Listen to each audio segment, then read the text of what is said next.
This program features live coverage of an African safari and may include animal kills and carcasses. Viewer discretion is advised.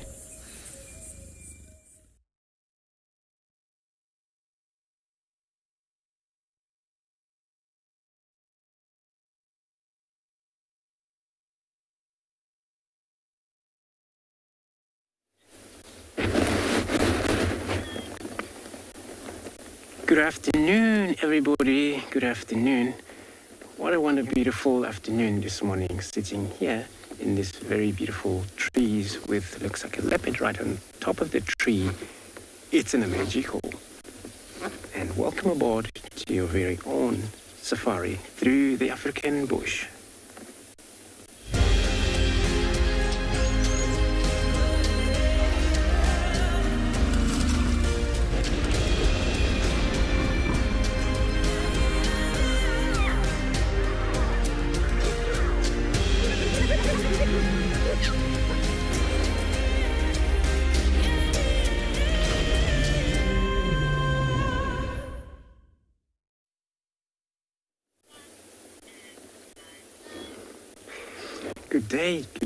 Good afternoon, everybody again. As you can see right there, we have a beautiful leopard right on top of these marula trees. It's amazing that actually, as we got here, she was just walking across the road and she climbed this beautiful tree right in front of us. My name is Andrew. On camera, I have Marcel this afternoon.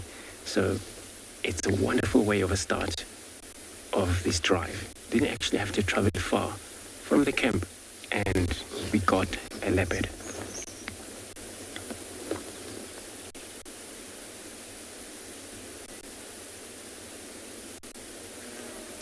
So she's basically looking around. Probably is actually kind of maybe hunting technology. She knew she would do all the best by herself.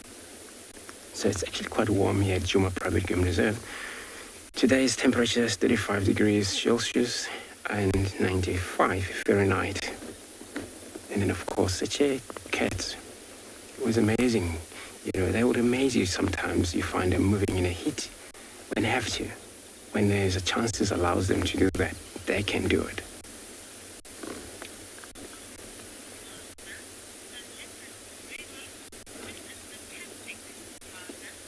Marina, indeed, it's fantastic already. You know, just begin with a leopard. You know, it means that, you know, we will succeed, we will be successful in this drive. It's amazing she just actually changed now, look away from us. She will probably look at us. But this will probably look around and that. So remember, we're coming to you live from a few different locations. So we would like to hear from you by bringing the question, communicate with us, and make kids' questions, or under the age they can use kids' questions at worldearth.tv, as well as on Twitter, #WorldEarth, and as well on YouTube channel at FC and worldearth.tv and Explorer. We would much appreciate or would like to hear from you more about your thought and communication with us as we coming to you live.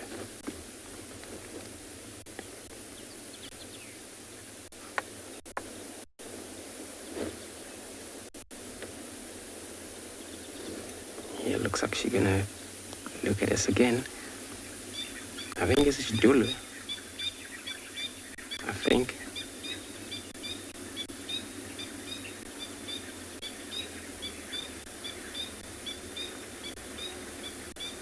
So if it's her, no, Kalambo is actually.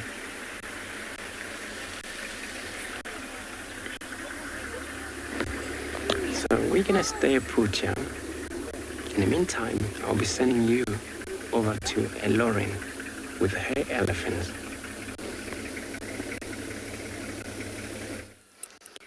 Good afternoon, everyone. Welcome to an extremely hot day here in Djuma.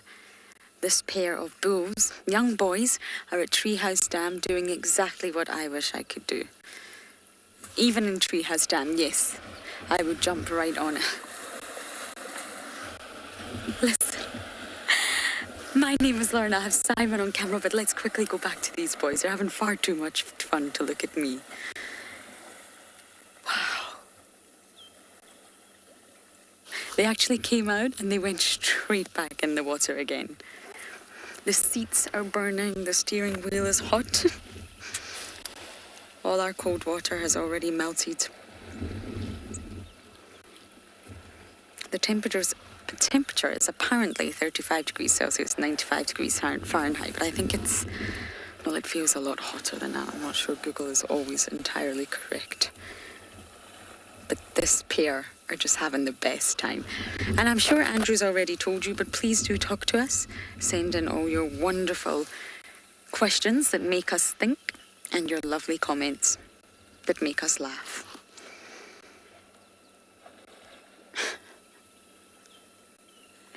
You see, these elephants are standing. So what this shows you is it sort of shows you the depth of Treehouse Dam. It's got a lot deeper since the rains. But you can see that they can't properly submerge. They can stand.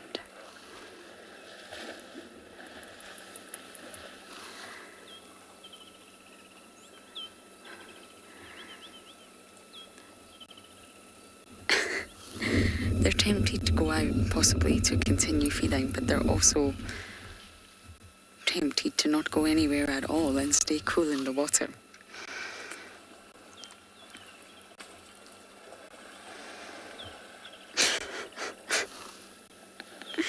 That's how you submerge yourself.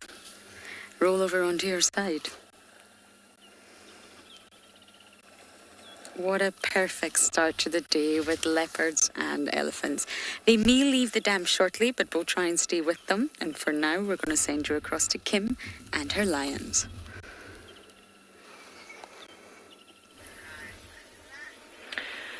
Welcome to and Beyond Pin Day, everybody. We have come back to this pride of lion that we were with this morning. And as you can see, not much has changed. They're all just sleeping, quite fat after their meal that they had last night, panting away in the heat. Just before you came to us, they did walk across and get into that deep bush. And I don't know if they'll be moving anytime soon. But I'm Kim, and behind the camera we've got Odie. And I hope we have a good drive this afternoon. This morning, they were quite interested in some zebra. So I think that if we give them some time, we may see some action, maybe a little bit later on when it cools down. I don't think we'll spend the entire afternoon with them, but we may revisit them a little bit later on.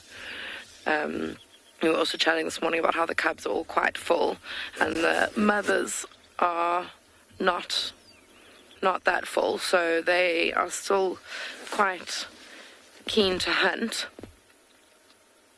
And I think that they might do that a little bit later on. You can see a few of the youngsters. There are 5 of them. See a few of them under the bushes there.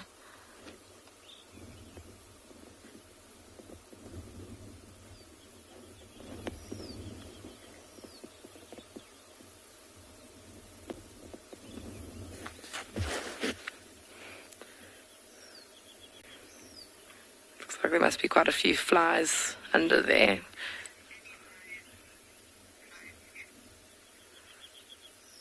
He's got his tail swatting in his ears, flicking around.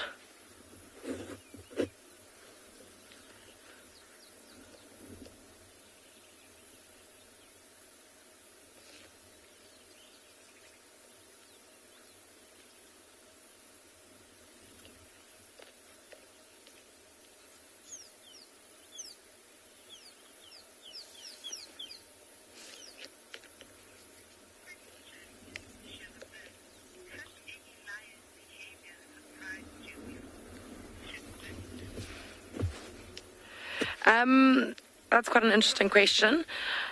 Yes, an incident actually just happened now that was quite interesting. One of the cubs was over in a bush on our other side, and they were just sleeping together, and she kind of got up in like a bit of a fright, and her foot had been like stuck underneath part of the tree that she was sleeping underneath, and she was kind of like attached to the tree, and she looked quite unimpressed. It was just quite a funny incident. So that's probably quite an interesting lion behavior. I don't know how she got her foot stuck there in the first place. It's something a little bit unusual and different.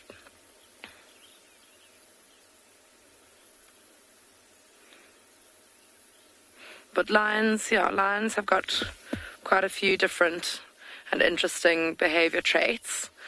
I think in my opinion, the most interesting thing is like the social dynamics and how they coordinate their hunting.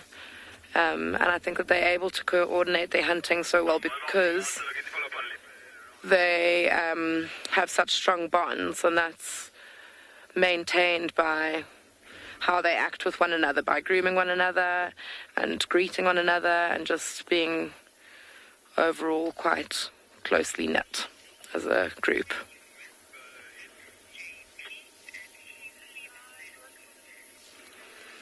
I think that we might leave these lions already.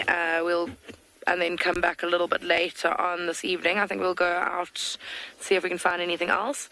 We'll send you over to JP with his weaver's nests.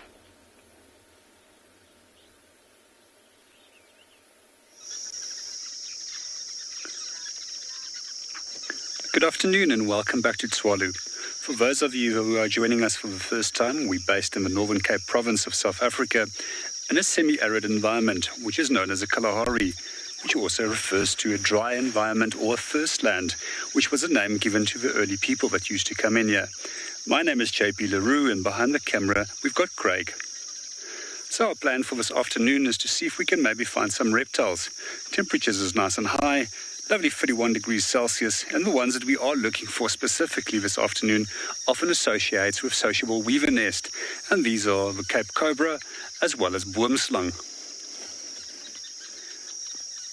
We'll also be working a few of the water holes and are hoping to make our way slightly further west into the dune fields and tell you a little bit more about this ecosystem a bit later. At the moment, there's just a large number of sociable weavers that's busy rebuilding on their nest. These little guys are continuously working at their nest. They never stop. One of their strategies is simply to prepare everything in advance, and by the time that conditions are perfect for nesting, they don't have to waste time on building a nest. They can just straight away mate, and then from there on use the resources which is available after the rain to feed their young.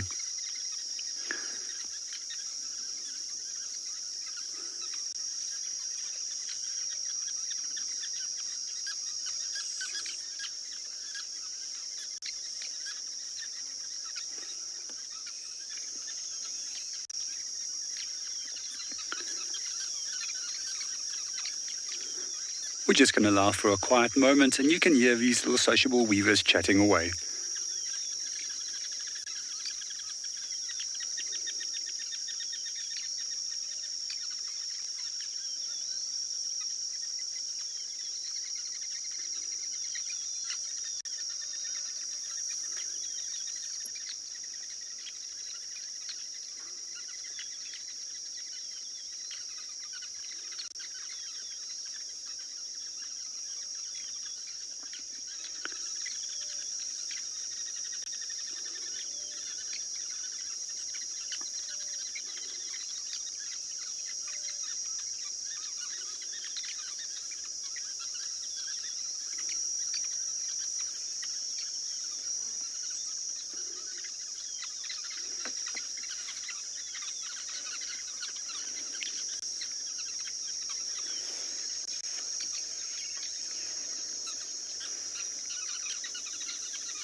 Thanks, JP. So we're still here with our beautiful leopard, still up in the tree, but she's up there, so she's probably looking around.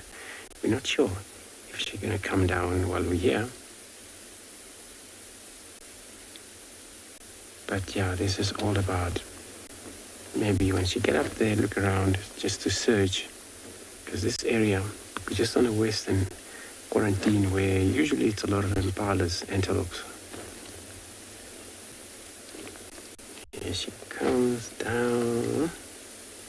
Looks like she's going down right now.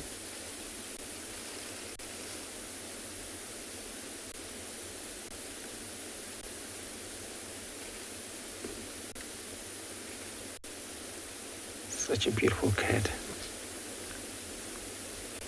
So I'm gonna follow her. It still hasn't a lot of a car coming in here yet, so we still have a chance to do that. There's only myself and then one station, so we'll probably let's try stick with her, see how far she goes.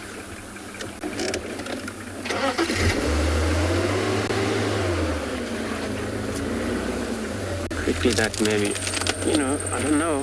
This morning we searched around here. The leopard that was in the area we know of for sure.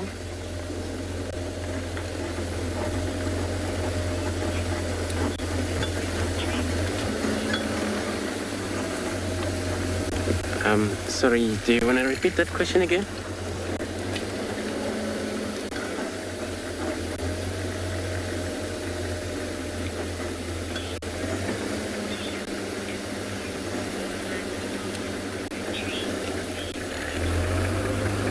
T-bird. So they do sometimes when they get a lot of food around them. So a sea leopard that had maybe 2 different skills. If that happened, if he or she failed to feed on both, it happens that she will abandon one and then she stick with one. But if there is no such a push, or she's in or his own territory that the kill is, and it's only the kills he has, and then they're more likely to stick around and not to leave anything behind or until it's finished, and they can able to move to different places again. So if then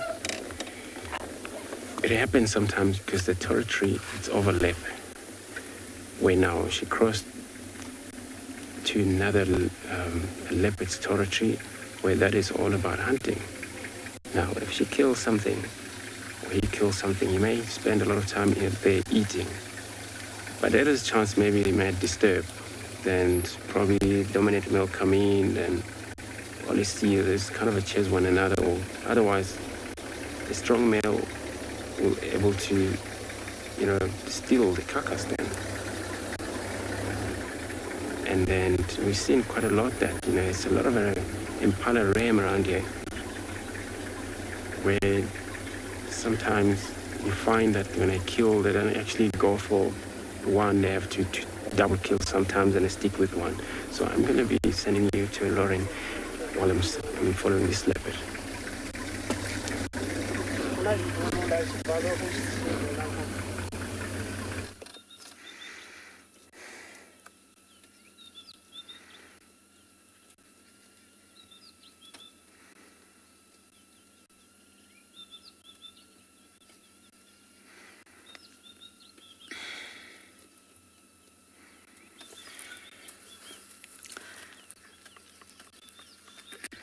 They're coming. They're getting closer. I can see them.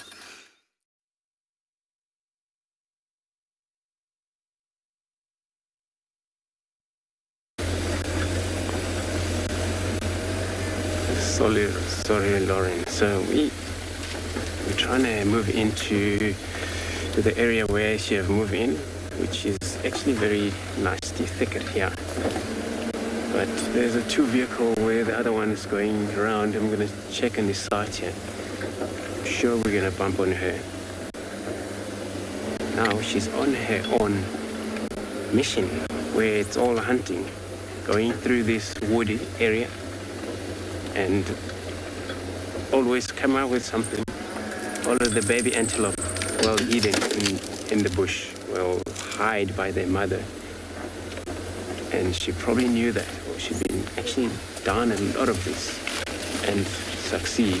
on this hunt she's doing right now.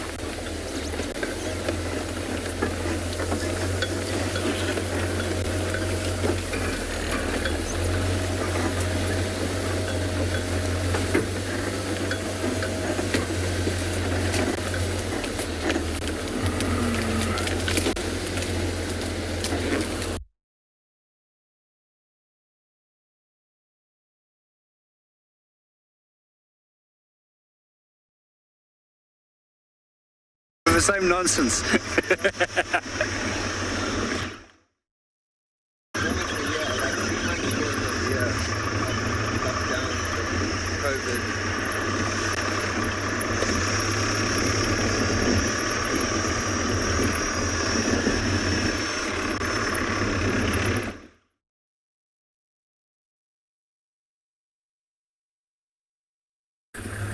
Very like logic is not lacking. So we are currently driving parallel to the Timavati River in an area called Maboto. Actually one of our favorite roads really. Just passed through an area which was so nice and shady, actually quite sad to have passed through it, and we are now heading into the sun. This is the New Zulu territory. So this is the female leopard we're looking for. We found her tracks, but it seems to be a day old or so. So we're going to keep going. My name's ROAN. Behind the camera is BK. And you are on and beyond Ngala. So hopefully we can come across New Zulu or one of her youngsters. She's got 2 at the moment. And they seem to hang around in this area quite a bit. So up ahead we've got a pan system. We might be able to find some buffalo bulls just relaxing in the water there. Like I said, it is very, very, very warm. Feels, I think, about 38 degrees, but it feels like 42. Even BK says it is just too hot to be out, which is why we're not seeing a lot of animals. They are the smart ones. They're actually sticking to shade and not coming out sun like us.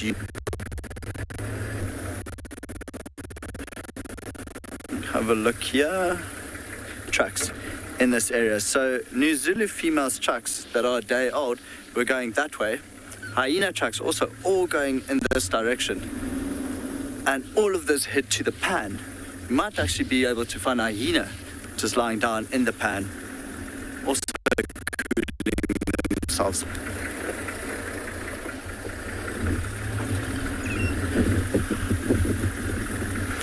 But as we continue, as we head towards this pan system, see what awaits us there, we're going to send you back to Kim. Welcome back. Sorry that you only have us, but you can just join us on our search for cheetah. There were some 2 male cheetah found in the area, or in the area that we are heading towards. To find us seen.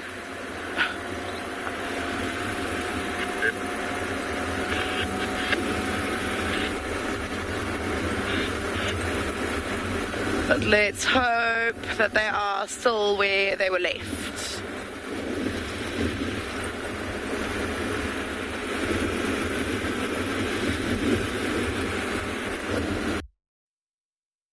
Yeah, and you can imagine cheetah would probably quite enjoy an area like this.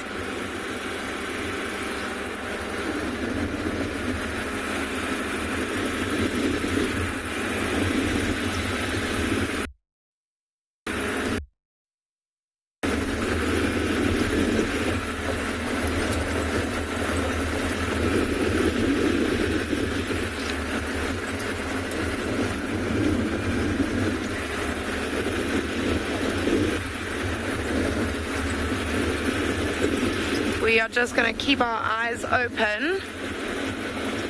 So often with cheetah, they don't actually lie completely flat. They may have their head up just above the grass. So that's what we're kind of looking for, either just a little head sticking up, possibly it's sitting up even.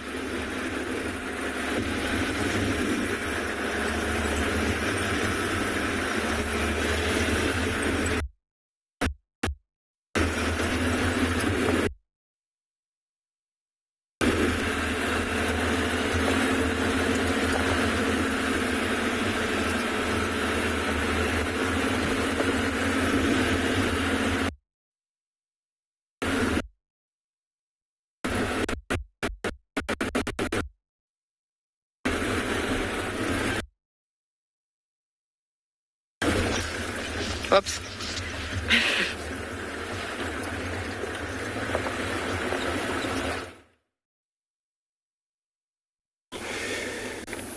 Thanks. So we still got our beautiful female leopard over here. As she's moving right in front of our vehicle. So we also have to stop sometimes, give her a little bit of a chance to do her job. Rest of the hunting. Antelope that will be lying in these kind of thickets would be in a duiker, hiding, baby duiker, newborn impalas sometimes. Those full-grown impalas, they'll be right in the open or in group if they've ever been in this kind of wood like this. Try and move forward.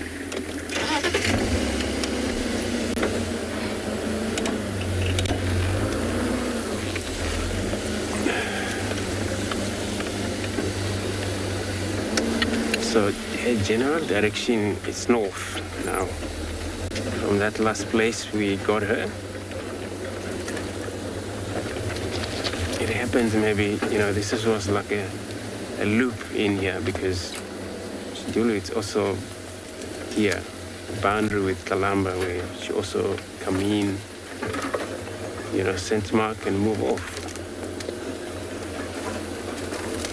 back to the west.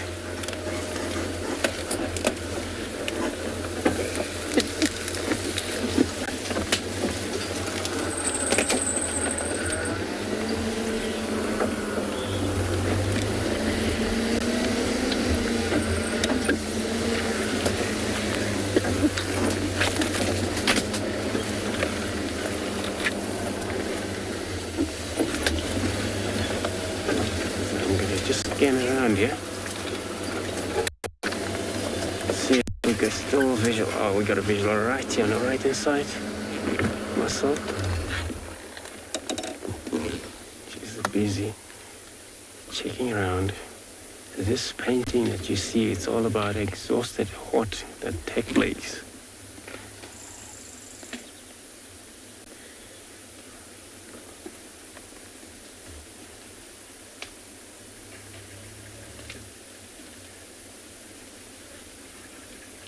It's cool that, leopards that we've been seeing for the past days, few days, we started from the Tingana and, also Kumura Noi was not actually been put on frame for everyone, but he's been around here and then he moved back west, where then we've seen Kalamba and then Lawati up in the far east. I'm not sure that male that walked across the quarantine by last night, the tracks end up somewhere between them where we tried this morning. The other guys were trying hard at that site. They couldn't find anything.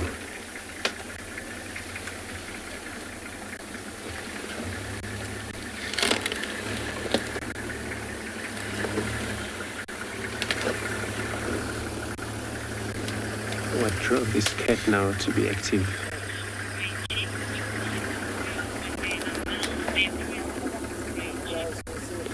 Richie, so you want to know what the leopards do when they now announce their presence. So, announce the presence of, the female, what they do usually, they play a very important role, especially wherever there's a male, a lot of males, and usually you find she will then, within her territory or with a certain male that is around dominating the area, you find that two males compete sometimes for that dominant, where she will finally make a call if there's the other case where the female at the same time fighting for her. And then whoever win the fight will probably, but I seen was that like a ruler where he was pushed or moving from the, west into Juma, and Okumura was actually pushing too much. At that time, Tingana was also at the same time pushing a lot, because this was his territory by himself before a lot of a challenge happened. So she finally stick with Dingane then, they have kind of like a unique way of communicate, and of course chemical scent marking that they usually do, it's also important that every time male come across those, you will able to know which female is that. If it's actually a new female in the area, then you will know, and you'll try to find it. But it's so important for the female also, when they're in the area, the dominant male, not to switch place quite a lot, stick around within the male of the dominant male area. That makes a lot of chances for the male once she conceives, and the baby will also be taken care. So it's all about the dominance that works well. Then not dominant, it's hard, because these cubs, when they're born, there's a chance that they get killed by maybe another male leopard that will make him in there, find he's weaker, cannot win a battle. So by getting in the new male, it's all about killing it. So it's so important for the female to play that important role. But when they do that, advertising their own towards the male, they have to make sure the male it's actually fit enough, strong, to be able to breed with her.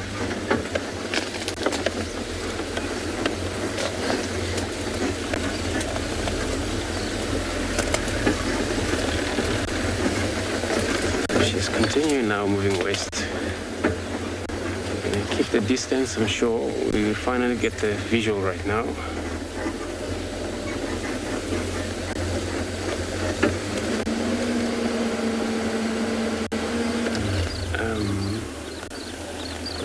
Okay, we'll see if she's gonna move. Now it's difficult, so she's moving between the cars. Another car is then stand by on the far side, but she's still moving through.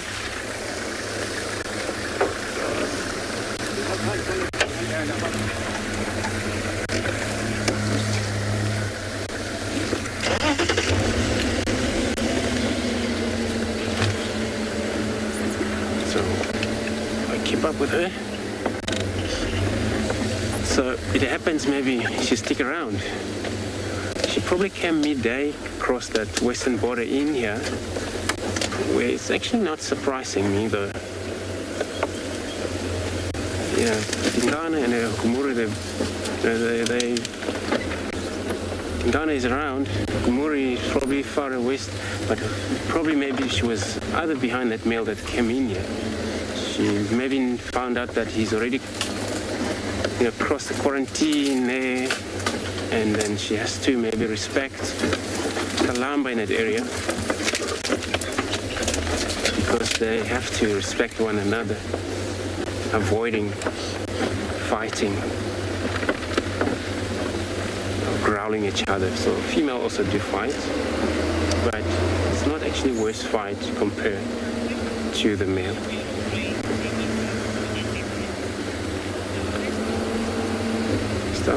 So you want to know if Dulu ever raised her cubs independently? Not that I know, not that I remember for sure. And I'm just gonna find out, but I don't actually recall.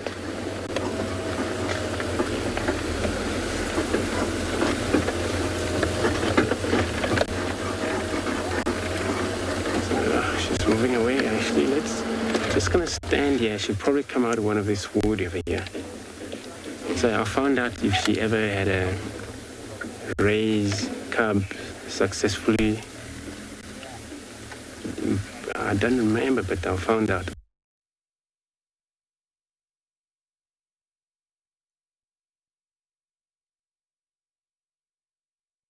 Swapped out. Oh.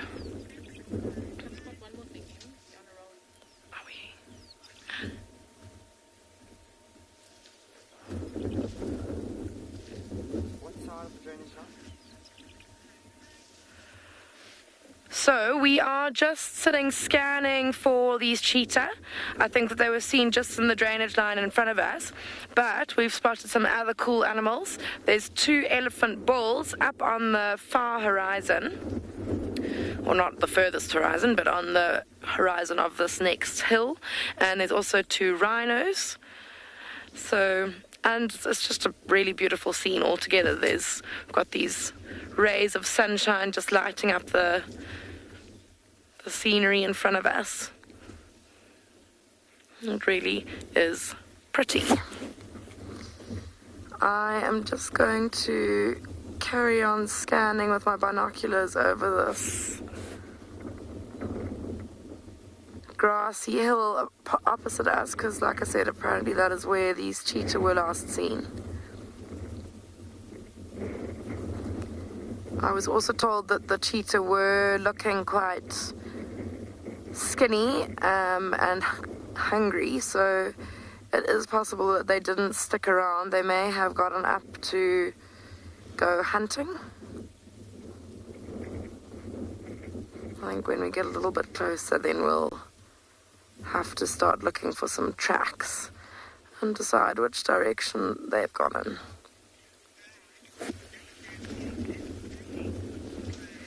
Yeah, Brad, it is an extremely stunning landscape, and I think that the sun shining through the clouds just makes it all the more stunning.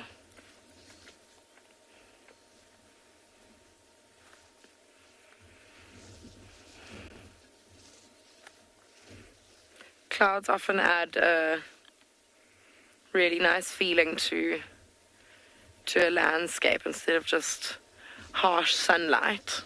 Gives it a bit of a mood or a bit more character. And I can also say that we here on the vehicle are seriously appreciating some cloud cover after how hot we were this morning.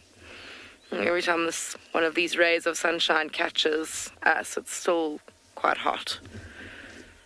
You get a bit of relief every time the sun goes behind cloud again. We've got those rhinos, or just the backs of those 2 white rhinos there. I can also see quite a large herd of giraffe in the distance, further back behind the rhinos. But I've not been successful in finding any cheetah.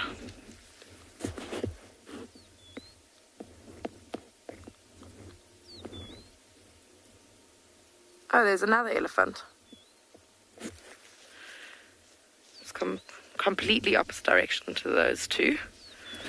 It's quite an awesome area to search in, though, because like this, you just stop at the top of the hill and look around. You can see for miles around you and spot animals that you wouldn't if you were maybe on, or if we were maybe on in a flatter area.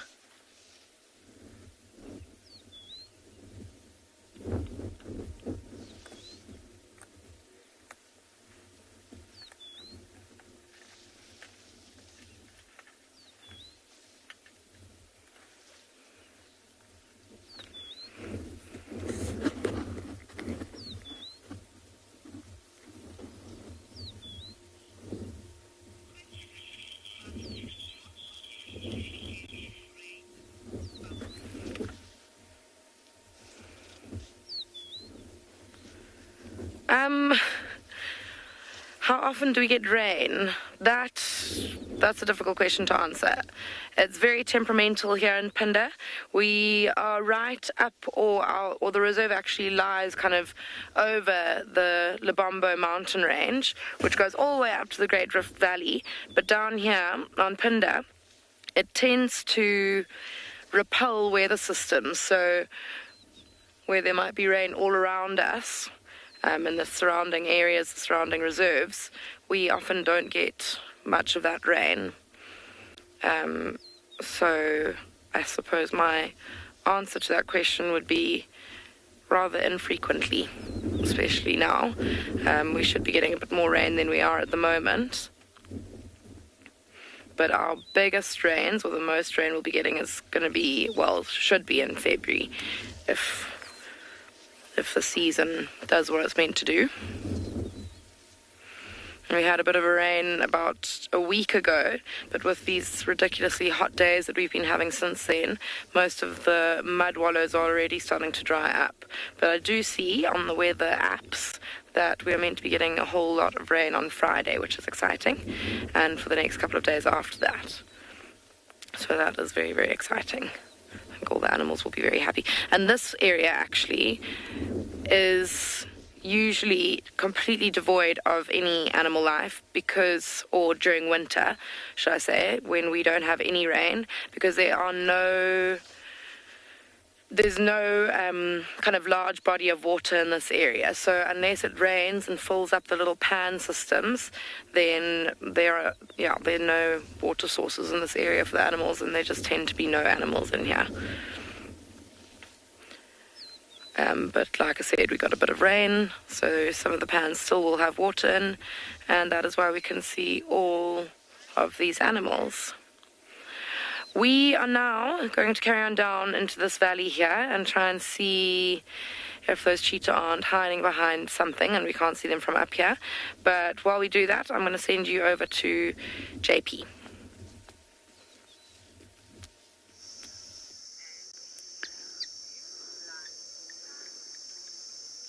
Good afternoon and welcome back to Tswalu. Currently we are at the moment sitting in the shade in Tswalu and at Chukuru Dam. So it's 31 degrees Celsius, it's incredibly hot, nothing is moving except for a few little bit of life forms next to the side of water. We just had a new arrival at the dam, 2 ducks that we've not seen before. These are known as red-billed teals. If they turn, you'll notice that they've got an all red bill and a dark cap. Quite often they are confused with Cape teal, which also has a red bill but no dark cap like these two ducks have. The other duck species that we find just directly towards the left of them, to the right of them, those are Egyptian geese, which is busy floating around. There was another pair that came into the water body a little bit earlier. They weren't made feel welcome at all. So just to a few other things that we are seeing at the moment, there's virtually not an inch of this edge of this dam that is not covered with butterflies. I'm just going to quickly show you a few more of the butterfly species that has come in.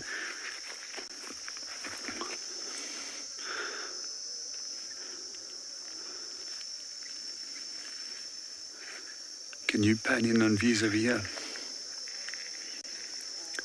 We're just going to get Craig to quickly pan in for you onto the butterflies. There's a beautiful black butterfly with white spots, which I would like to point out to you.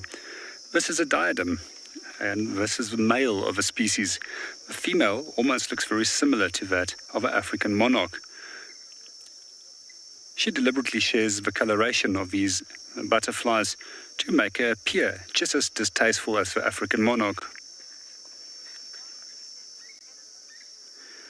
A few of the others that came in is large greenish-colored butterflies, which is known as African migrants. We're just going to watch them, see what they get up to, and see what else comes to the dam. And in the meanwhile, we're going to hand you over to Lauren, who's busy viewing some elephant.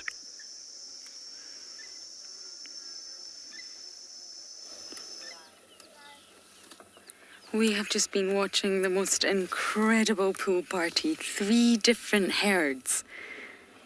3 different herds. There's youngsters, there's bulls, there's females. Everyone's coming down to enjoy Treehouse Dam. Look how it's glistening in the sun. Now, there was a study released just in September 2020 that actually focused on older males in elephant societies. And it suggests that older bulls actually play a key role, one that's been overlooked, in leading all-male groups. So we know that older bulls, gentlemen, can sometimes hang around with askaris, younger elephants that will protect the older bull, and the older bull can pass down knowledge. But other than that, it's been a little bit overlooked. And in the past, some trophy hunters used to talk about older bulls maybe being redundant in terms of breeding. But actually, older bulls are said to be the most successful. They are the prime breeders and they sire the most offspring. So that's point number one. But other than that, the male elephants have actually been shown to occupy a similar leadership role as the matriarch, believe it or not. As the female does for her breeding herds, the older bull does for his bachelor herds. It's way more an important role than we actually ever sort of looked into before. And it's a wonderful study. And it's important that the older bulls are never wiped out and they do retain their status and they do retain their cultural knowledge and their gentleman approach. They're relaxed, they can handle their hormones, they they understand their environment just like the old female matriarchs do. So they play a similar role. They're long-lived social mammals anyway, so once the bull reaches a certain age, they actually play the male version of a matriarchal role in male herds. Isn't that fascinating? The role is far more important than has ever been indulged before.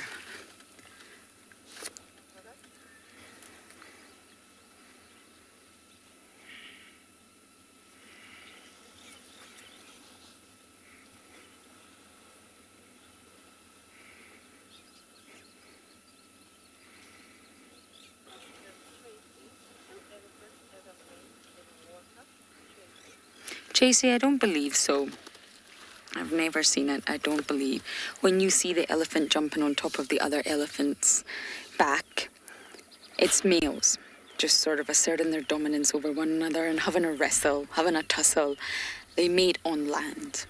And it's not also easy for the female to have a male or another individual of that substantial size on top of her. But they're terrestrial in their mating activities. And going back to that older bull, so the role in the herd, of the bachelor herd, of all male groups, that's what a bachelor herd is that they hold the leading position when the elephants travel, just like the matriarch. The older bulls will lead. We're going to go this way, we're going to avoid danger, we're going to go to this freshwater dam, we're going to go and get this food. They'll also help younger, less experienced males learn how to find food, and how to find water. So it's a really crucial role, and yeah, it's a wonderful study called Old Males Vital to Elephant Societies. Treehouse Dam's always a good dam to check when it comes to for elephant pool parties.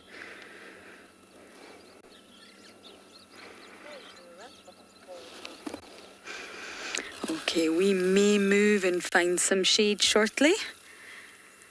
And hopefully we'll find some other animals who are looking to have a drink.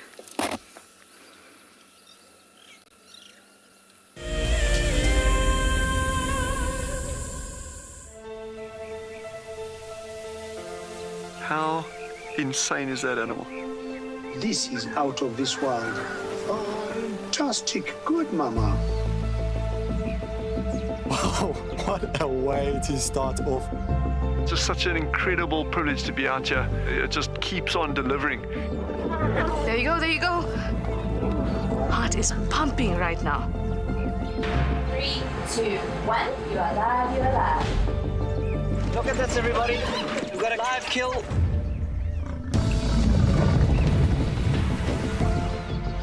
The croc's holding the tail, it's holding tight. Lucky wildebeest. There's nowhere to go. This is a disaster in the making. Something that I have never seen before in my entire life that you are now watching live. My heart is in my mouth, everybody. Look at this. It's gonna make it. It's going, it's going.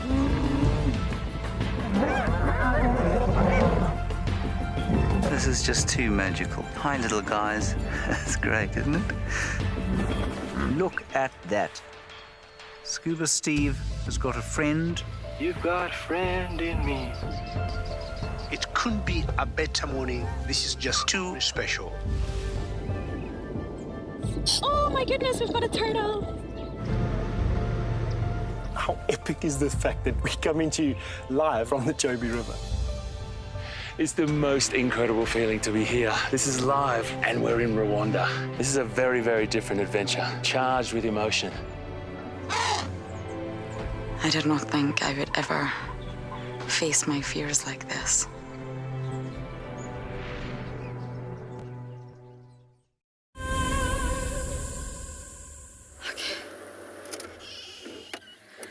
We had to reposition, I'm afraid, everyone. I cannot stand to be on that damn wall anymore, exposed in the sun. So we've slightly got ourselves some shade just so that we can cool down. We still have a view of one elephant. Completely dark in colour. Wet. I'm probably thoroughly happy right now. Most of the vegetation around water bodies is normally very nutritious and palatable.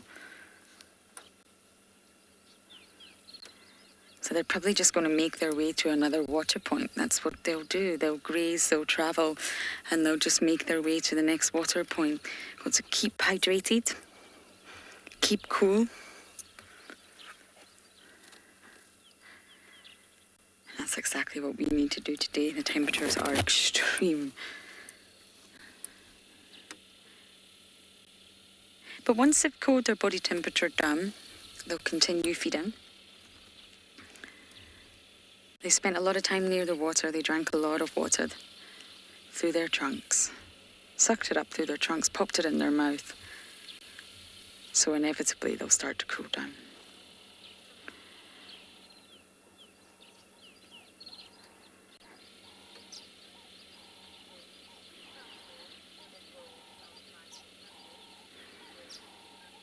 Glenn, I don't think so. I don't see why a male would never find a mate. Elephants travel great distances, and they use a really keen sense of smell. So they'll never be too far away from the females, and they do check the females regularly to see if they're in estrus or not. I mean, there's possibly an elephant that's maybe in an isolated area that's never found a mate. But other than that, I don't see why. They roam. They're very mobile animals, very water dependent, and they would eventually listen in using their keen hearing and sense of smell and eventually find a female.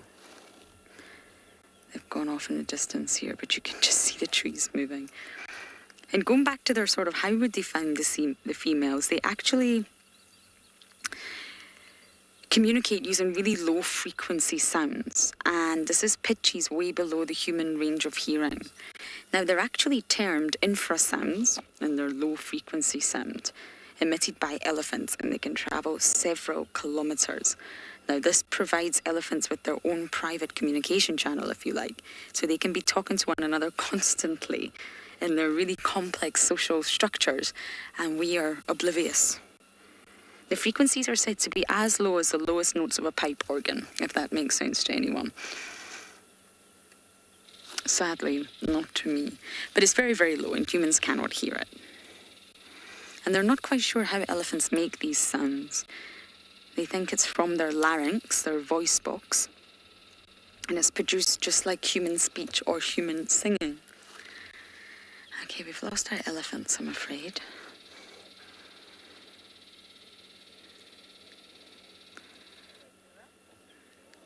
So I think I'm going to try and find some more shade, but it looks like JP's found a butterfly for you.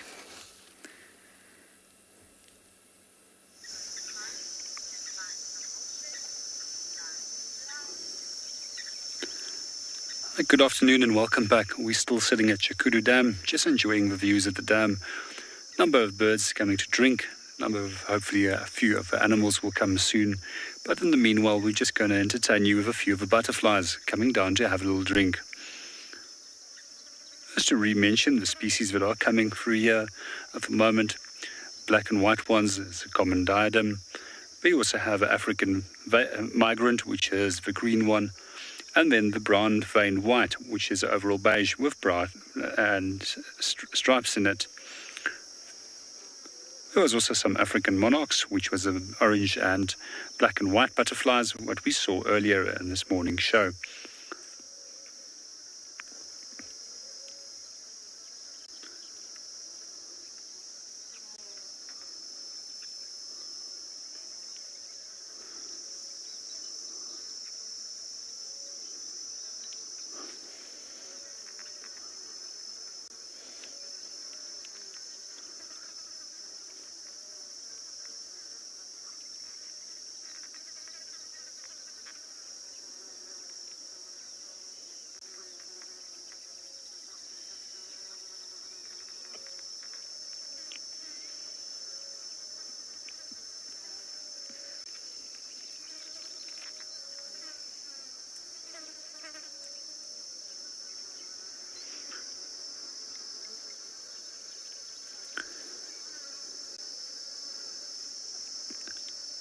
Good afternoon, Fred, and welcome to the show. To answer your question, why is there so many? That's most likely because it's very high rainfall here. In terms of the brown veined whites, this is pretty much the area where they originate from when they start their migration after they hatch and then fly from here into a north and easterly direction. And then the second question, part to that question, answer to that question is simply here to come and have a drink. So we do not see a lot of the butterflies while we're out on drive. However, if we do come to a dam or a little pan with a sufficient water or mud substrate, then they will be drinking. Most insects and animals out there are dependent on some form of moisture. However, there is always a small number of them that will get more than efficient fluids from their foods.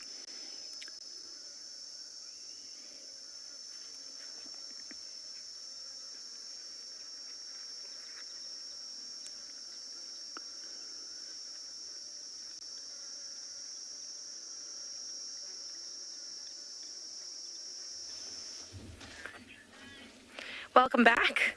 We've gotten a little bit closer to those elephants that we could see up on the horizon. And the sun's shining through beautifully on them. It's actually such an awesome scene with that sun on him. It's like highlighting his tusk beautifully. See how his tusk's nice and clean. Probably been using it to feed, and that often cleans it quite well. Pulls branches over it to help snap them and ends up kind of polishing them quite nicely. But he has got really, really impressive tusks, this guy. Very, not extremely long, but very, very thick.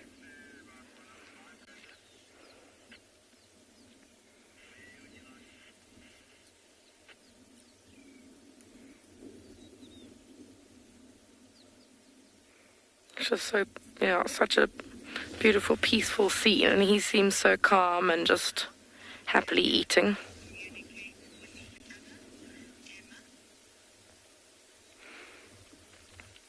Emma, I do not know the distance, but I know that it's very far. They've got these kind of like receptor pads in their feet, and they let out this low rumble from their bellies that they can kind of sense quite far, but I won't be able to tell you exactly how far it is.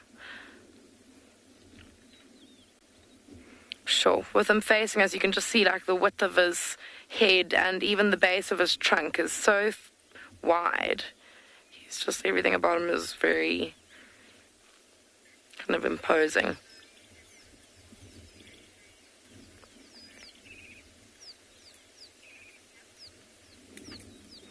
With his ears slightly spread like that, I think he's just letting the wind flow over his ears to keep him cool, because even though it is quite overcast, it's still a very hot day.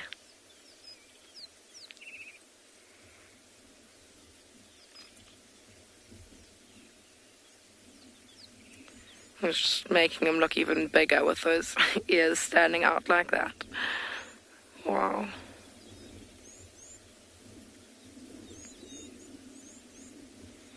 we were also just talking about what we think the age of this elephant is. And you can see it quite nicely now. You see...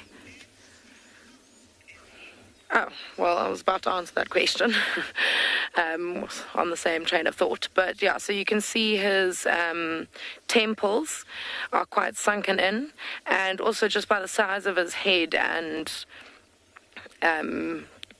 that width of the base of his trunk, those all show that he's quite an old elephant. Elephants can live to be about 70. I'd say this elephant's probably in his late 40s. Between 45 and 50, I'd say.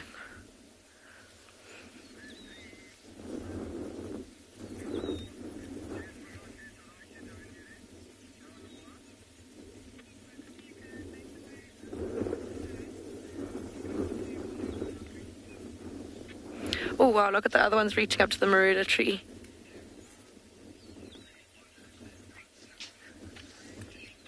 How cool. So awesome to see them using their trunk like that to reach so high up. Often here on Pinda you can see most of the trees are quite low, and we don't get to see them like using their trunk like that to that extent, because they just normally eat off the low shrubs on the floor. I think that we're going to stay with these elephants, watch them feeding. I can't quite tear myself away from this beautiful scene, but for now we'll send you to Lauren, and we'll keep an eye on these elephants.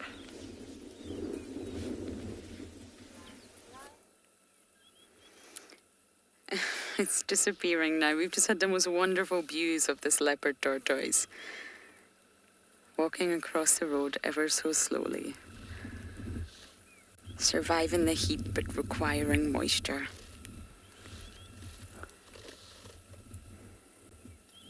And off it goes into the wet. There's still lots of moist areas around. This is terrible views. I think we shall move on. And that's exactly what the tortoise will be seeking. You have to be very careful where you're driving these days, because they're everywhere. Terrapins, tortoises. You need to make sure, of course, that you don't drive over them. But they do have a bursa sac, and it's a small sac inside that contains lots of water. And they use this for emergencies. If they're ever starting to dehydrate, they can sort of top themselves up with water. They also use it when the female especially is digging to lay her eggs. The soil needs to be moist, and if she can't find moist enough soil, then she'll secrete the liquid through the bursa sac, and it makes it a lot easier for her to dig. But they tend to release this liquid when they get a fright. But if you pick a tortoise up because you're trying to move it off the road, they'll immediately sort of release all the water. They'll empty their sac. And it's not urine, it's just water. And this can leave them really dehydrated. So I'm not saying don't pick a tortoise up and rescue it from the road, but you can at least move it to a place where there's water, and the tortoise can just drink the water and replenish the stores in the bursa sac.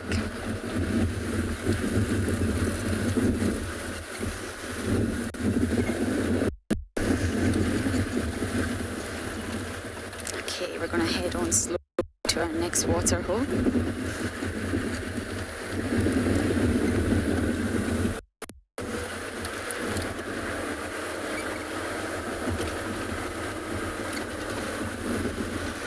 Okay, so I'm heading to this water hole, and I believe JP is already at his.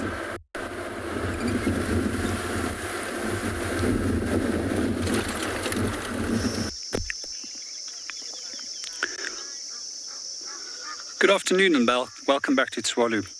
In the meanwhile, we're also looking at a few trees. The one that we just found over here is known as a buffalo fawn. In an Afrikaans language, we call it a blinkblaar waggebekkie, which translates into a shiny leaf, wait a little bit. And as you can see on these fawns, one pair pointing upward and another pair pointing downward. If you do get stuck in these, you are going to wait a little bit. So where the tree gets its name from, buffalo fawn, is because of buffalo often having the reputation of moving their backs inside there when they are being harassed by lions. So simply by moving your thick hide into the back of a bush, putting your horns to the outside, you're pretty safe from an attack from a lion who would not like to venture from behind. There's a few interesting things about this tree. One of the things that I do like most is I love coffee, is that you can use a fruit when it's dry and roast that into a coffee substitute. The second thing that I do really find fascinating about this tree is a cultural association with a number of cultural groups within South Africa, especially amongst Zulu and some of the other Nguni groups. So they believe that when a member of their family dies, that they have to go and visit the site where the person has passed away. With them, they will take a branch of the buffalo thorn, wave this in the room where the person has passed away. It's then believed that it will capture his spirit, which they will then wrap in a bundle of material and then transport back to his home, where they will plant this onto his grave. One of the things that I also find fascinating about it is when they transport the person back towards where they must be buried, or where they transport the spirit back to where it must be buried, they also have to pay for the transport of the spirit. And should they stop and take a break for a meal, they also have to buy the person's spirit who they are transporting back home a meal as well. One of the other things that these leaves are often used for in Zulu culture is it's believed that it has some form of aphrodisiac quality. I've eaten quite a few of these and it's done absolutely nothing for me. It's also been used in salads. And lastly, it's said that if you do have a sore throat, you can chew a large amount of these leaves and then swallow the sap to treat that sore throat.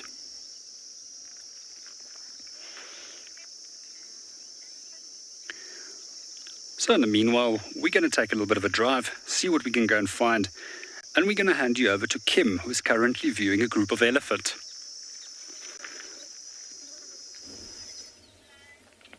So we've just repositioned slightly.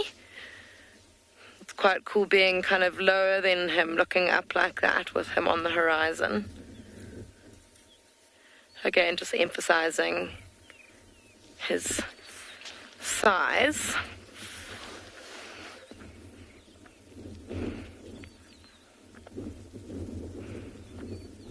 You can see all the mud on his back where they've obviously found a nice mud wallow, like one of the ones that we were talking about earlier. I think there are quite a lot of nice muddy patches in this area after rain because it's so hilly like this. So in all the valleys there'll be nice pan systems where these elephants have definitely been at some point, maybe this morning, that have sprayed themselves with mud, and it'll have dried over the course of the day. And at some point they will probably try and find a tree that they'll go and rub themselves up against, and that'll help to get rid of any parasites that have attached themselves to the elephant's skin.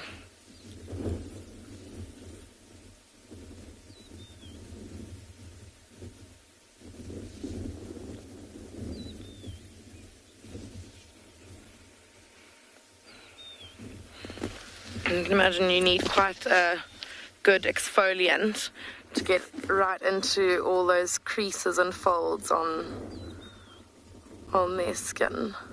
I think mud is a good enough one. Mud combined with the rough bark of a tree.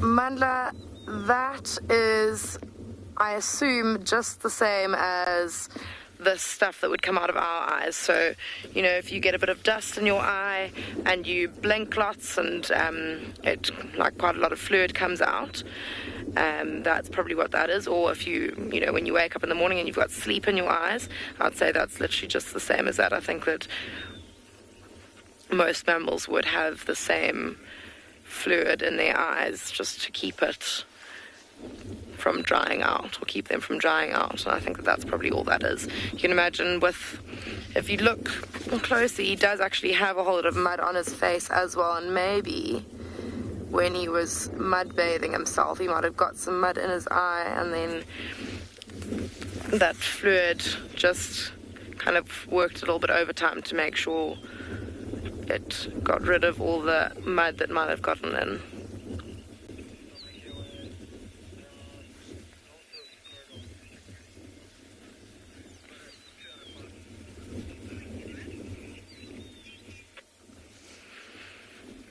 I think that these elephants are going to carry on moving down the hill, and if that is the case, we're going to lose sight of them. So we may carry on with our drive and go and see if we can find anything else.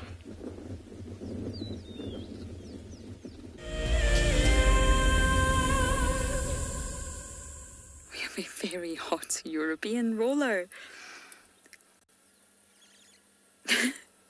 They're everywhere. It's fantastic. We see the lilac-breasted rollers everywhere. And of course, now it's the time for the Europeans. Slightly different in coloration. You've got a turquoise colour. It's very hot. I feel you. I feel you. Cooler fluttering. The only really way for birds to cool down without dunking themselves in a body of water. Now, they're normally present in this area from around November. And I've only started to see my first Europeans this time round in December.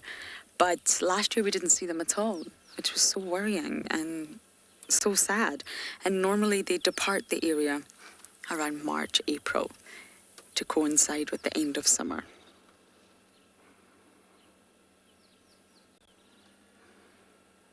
They're so lovely. But they're a non-breeding migrant. They don't breed here. They're not here to breed, and therefore, most likely you won't hear them call. They're here to eat, absolutely. But they're generally silent. They'll sometimes make a whack, whack. But they're not really calling, not like the woodlands kingfisher. And that's because they're not advertising, they're not mating, they're not seeking males or females. They actually breed in Europe, the Middle East, and Asia. So hot. Well, I think I may have some spots for you, so I'm going to race round. Wish me luck.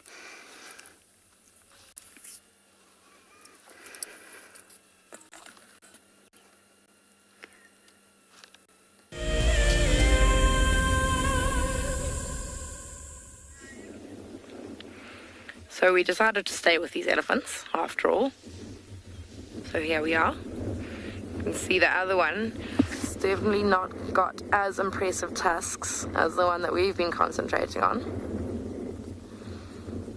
But he does have a lot more mud on his back. He's obviously indulged a little bit more in his mud bathing this morning than the other one did.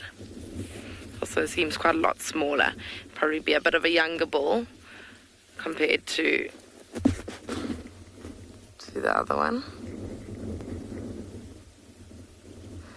Can't tell you how cool it is to see so much animal activity in this area, because it has been such a dead zone for the last few months. And now, just everywhere we look, there seems to be more animals.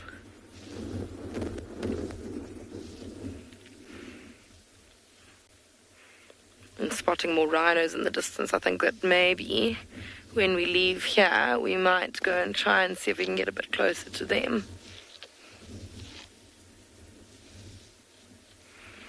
I can also see some buffalo. How cool is that? 3 members of the Big Five, pretty much just in one scene. We can't show them to you just yet because they are a little bit too far away, but I'll do my best, or we will do our best, to get closer and show them to you.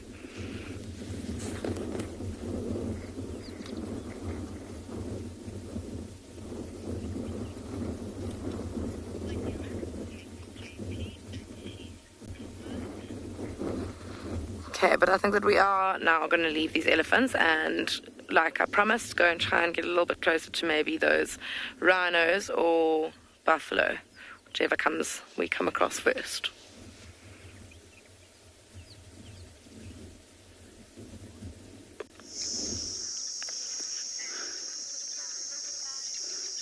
Good afternoon and welcome back to Tswalu. As mentioned earlier, we are going to go about and look for reptiles this afternoon. We're specifically going from sociable weaver nest to sociable weaver nest in the hope that we might find a Cape cobra or a boomslang, which often associates with the nests of these sociable weavers. So one of the things that we normally do is we'll keep our eye out by looking, but we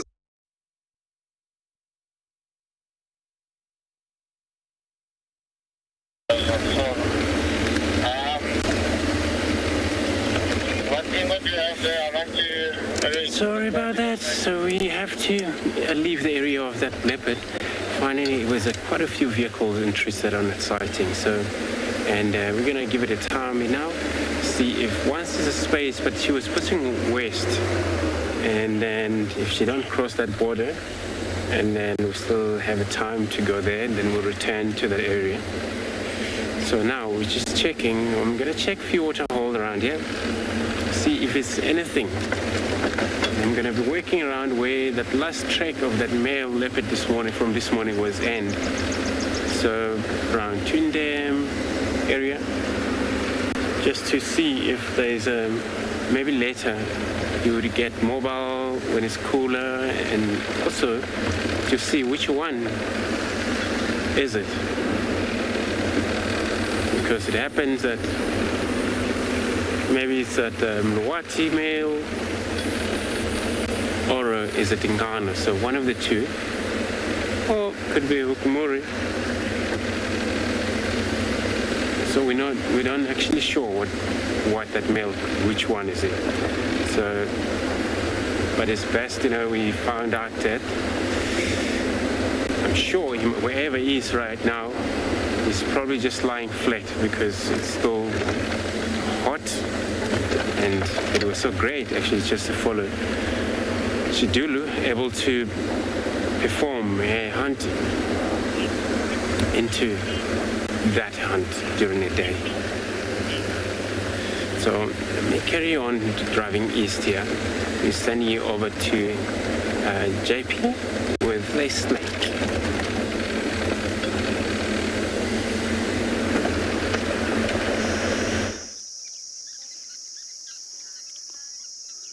Good afternoon and welcome back to Tswalu. We're just back onto the topic of snakes, which we potentially can find at the sociable weaver nest. And there's a few of the snake species which we would like to share a little bit of information with you about and just show you how they look like. So those of you that are quite alarmed about hearing the word snake, you don't really have to be. Snakes are actually more afraid of us than that we are of them. And at the slightest movement that we provide or friction or movement which we provide, they can pick up our movements and then move off very quickly, as though they would not like to have any confrontation with us. So the first snake which we often find with sociable weaver nest is a Cape Cobra. It actually comes forth in a number of different color patterns, but in general it's got a bright yellow coloration, hence the Afrikaans name, a geelslang, which means yellow snake. It's probably one of the most venomous of a cobra species, and it's regarded as the second most dangerous snake in South Africa.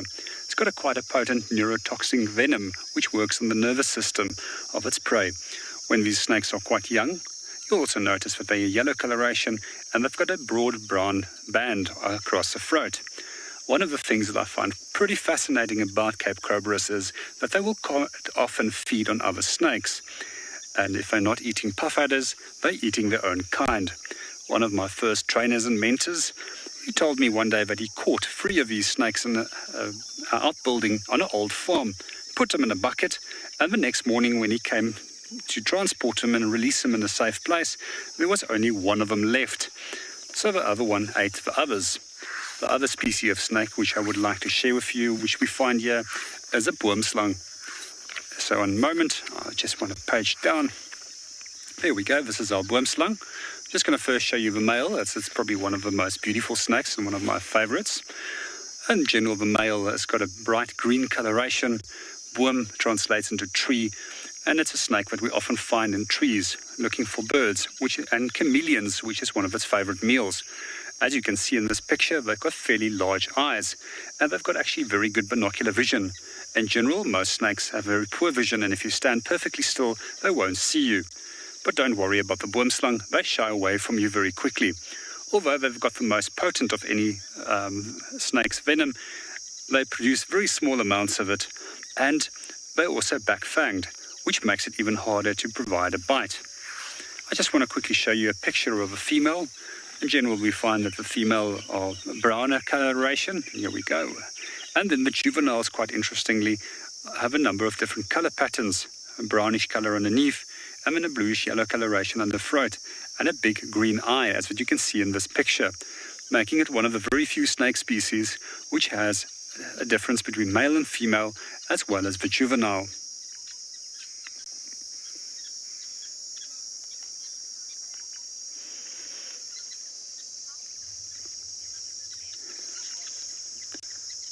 Good afternoon, Munji.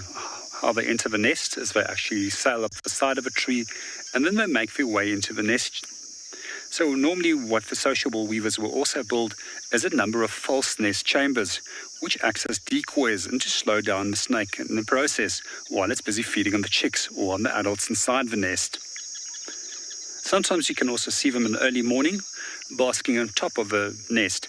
So quite often with snakes, as with any other reptile, they need to indulge in a little bit of sunbathing, as that they need external heat to regulate their body temperature. So that simply means that they can move in or out of the sun to increase or decrease their temperature to a desirable level. The same for the boomslang.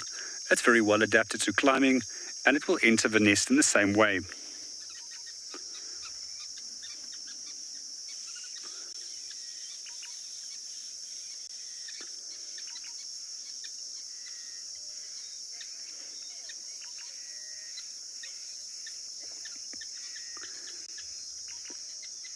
Good afternoon, Linda, and welcome to the show. Yes, they do to a degree prevent them from moving very rapidly through a nest by the snakes being slowed down by the decoy nest. And quite often you'll also see that some species of birds will deliberately mob the snake to try and drive it away. We also see with some of the weaver species, such as the village weavers, village weavers and the lesser mass weaver, and southern mass weavers, that they quite often strip the edges of the leaves off the side of the branches so that they can see snakes coming close by to make it more easy to actually mob them in the process.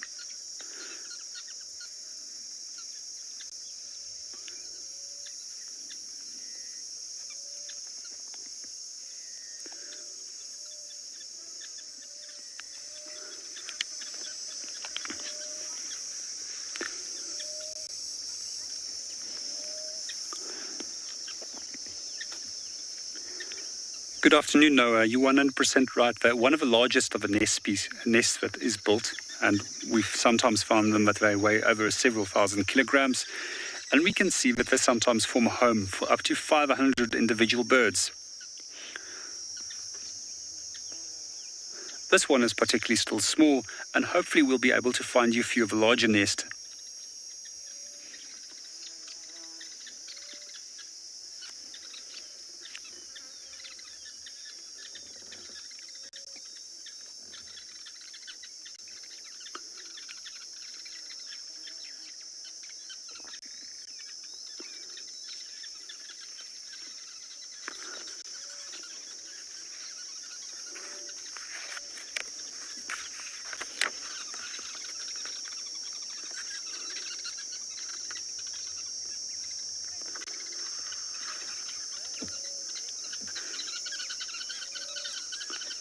Good afternoon, Magic. To answer your question, up to 500 birds has been known to occupy such a nest.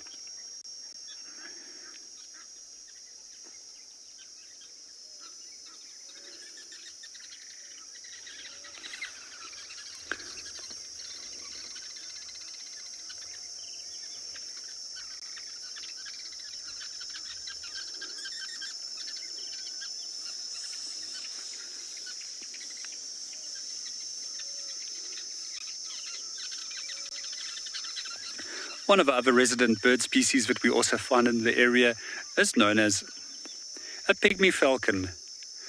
And these little pygmy falcons will also occupy the empty nest chambers of these sociable weavers, and to a degree, as mentioned earlier, they do provide protection. As far as I remember, to answer on that question, how long does it take to build them? Sometimes a large nest can be several decades of age. It's also a continuous work that they will be at to keep on building the nest. So by maintaining the nest right throughout the year, they're actually in a position where they can immediately focus on the nesting, once that the rain has come and there's sufficient food for them to start breeding.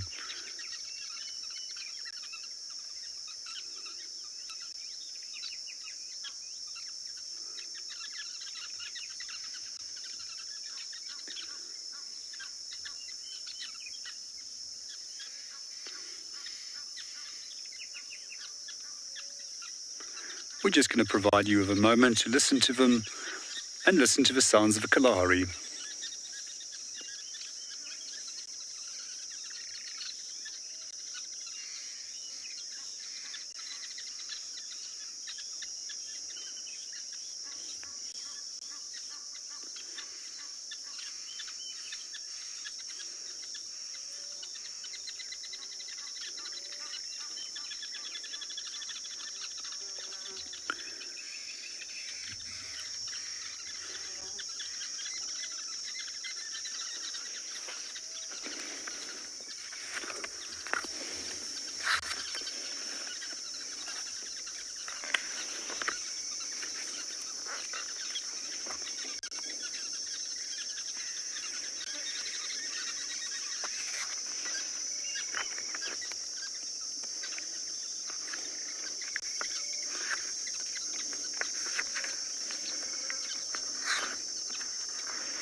One of the other snake species that we do find in the area is known as a puff adder.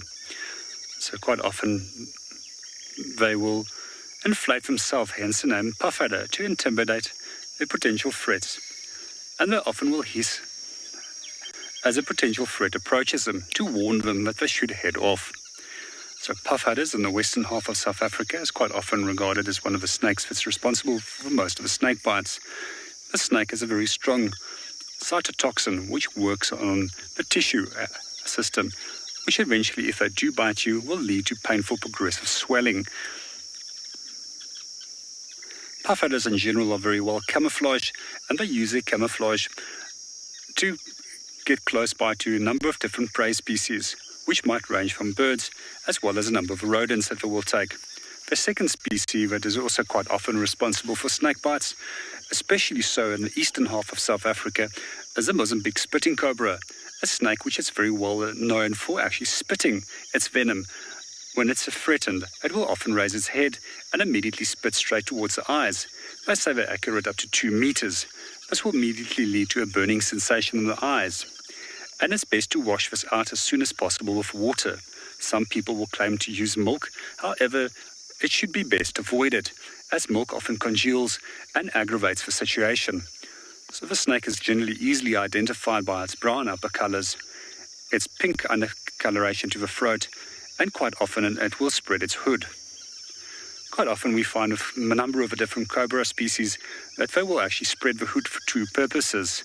One will be to increase their body temperature, but also to look more intimidating. So how often the snake needs to eat, Lizzie?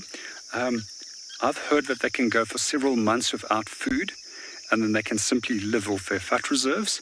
They're way more effective than us or other animals in terms of energy use.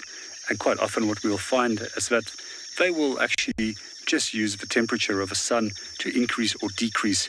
And in some species, they will also go into burrows during the coldest part of the winter and then only come out to sun themselves and maintain a consistent body temperature.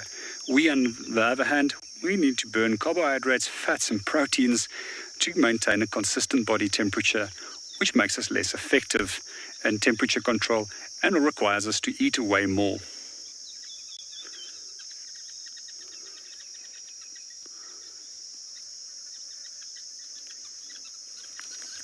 Slender mongoose.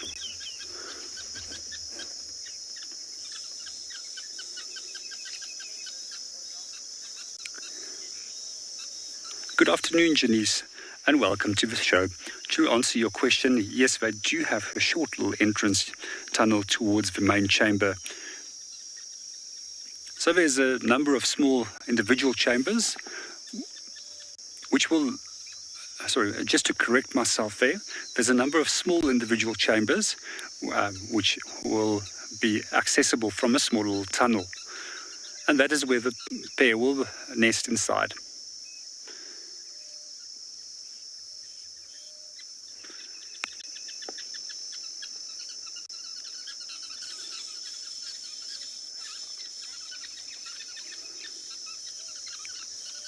And meanwhile, we're going to watch these guys for a short while and hand you over to Andrew, who is currently viewing a group of elephant.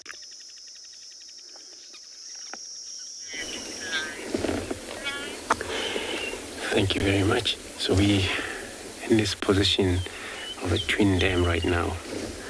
What you see on the far end looks like a one young elephant, but could be more in that far west. Actually heard them kind of like trying to, communicate, which maybe they might come to the water hole here at Twin Dam. So we're going to give it a little bit of a time here.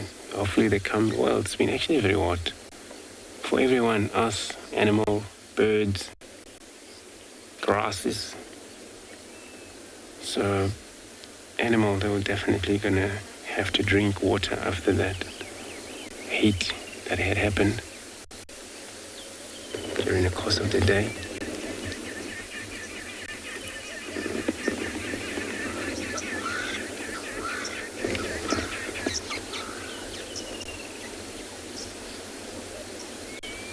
You can see that it's actually even following a little bit of a shade of that animal, so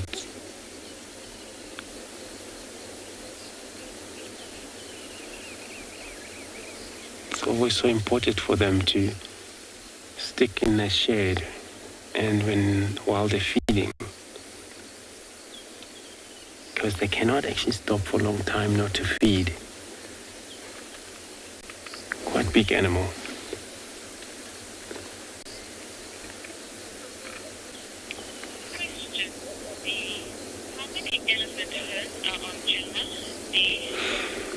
You want to know how many elephants group of herds in Djuma? I'm not sure, but we've seen a lot of different herds come in and out of this area quite a lot, and some of them are very shy little, and they don't actually get used to a noise at all. And then these that come from the east part most, they're probably originally from Kruger National Park, where they don't experience company so close by, I believe.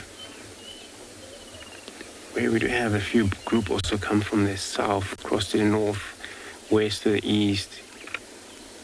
And we have another huge herd that sometimes they come from the northwest and they cross to back to the west again, eastwards towards the Djuma camp there. And all you find massive of probably about maybe 40 in group, where they can actually get up to probably 50 or over 50 in a herd sometimes, if they're in there. So I'm going to move forward slightly here, so we're going to get a visual there of the elephants. I believe still there. Looks like already two of them there. Already one, the second one had showed up. So there's a chance that, whole herd would come in this area. But you found already done drinking, so this is all about where in the open way now they are. It's a lot of herbs that growing in there, and licorice type of herbs. They prefer them.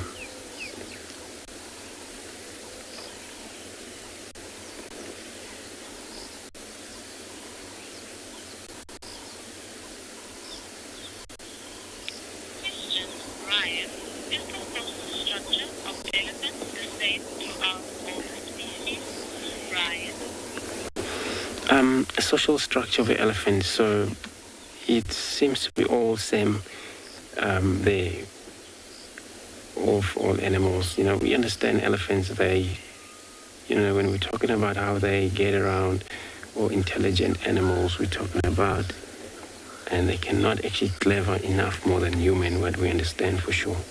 But, they structure its strength and is very strong.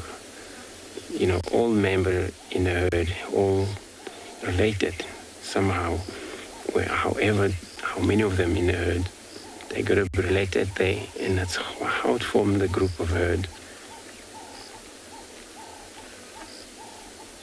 And then, of course, all different herds, they all come from different area, but they're not territorial at all. So it happens, they would overlap their range every time when they're moving through the wood during the course of their feeding day, because they can stand feed at night, also in the day. So each one know which group belong to, especially these females, so important. If it happens, maybe get lost or separate, then always join the other group, which is, won't be a problem much there. We're able to get support from the rest. And then the structure, it's, a while ago when these animals were probably cowed and kind of thing like this was happening, it was only difficult to, control the group, especially the females, where the structure of about, maybe talk about 30 or 40 of them. And if you're going to ever cull them, you got to have to wipe them all, or then you have to wipe the half. Then or you cannot capture them, transfer them to somewhere else as a females. You cannot take one females and put wherever out there. She will be very isolated so much, not allowed to many of a group out there. So it's so important that you got to know when you do that, you do in a certain group that they are related animals. It's an individual group that for sure. And then you can able to do that, but make sure you take females with a young one, if you understand them, the structure there, and then how you're going to move them to another reserve. But if they're 15, which it works, they will remain as a 15 in a group, as a females, move around, and then get used to the area. But if it's never far away from where you just remove them from, they also have this very, memory map where they will always find their way back. But this is how they communicate then to the other members. And that communication, they might find themselves back where they just came from.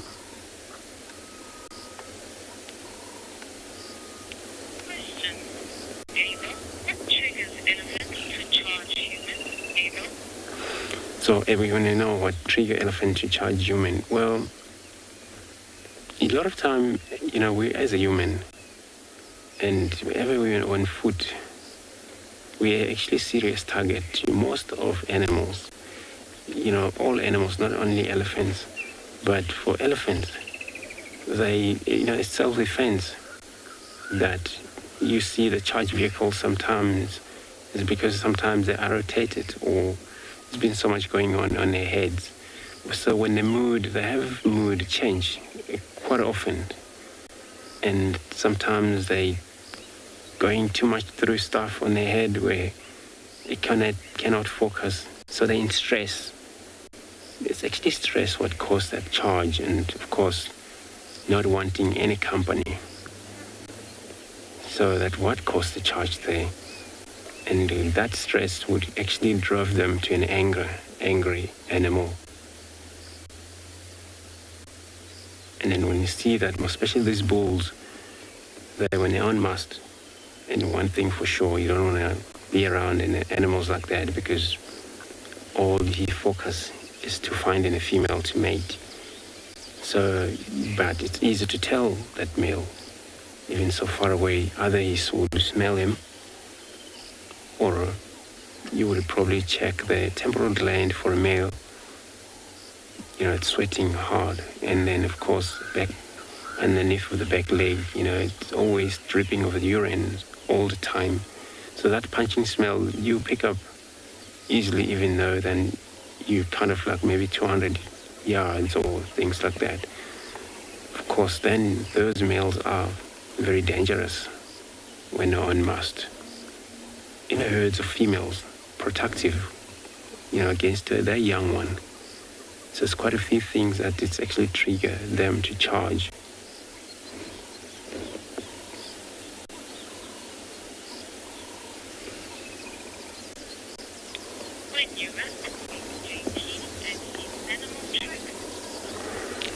So I'm going to stay put here. Hopefully the rest of the group come into this area. I'm going to be sending you over to a JP with his animal tracks.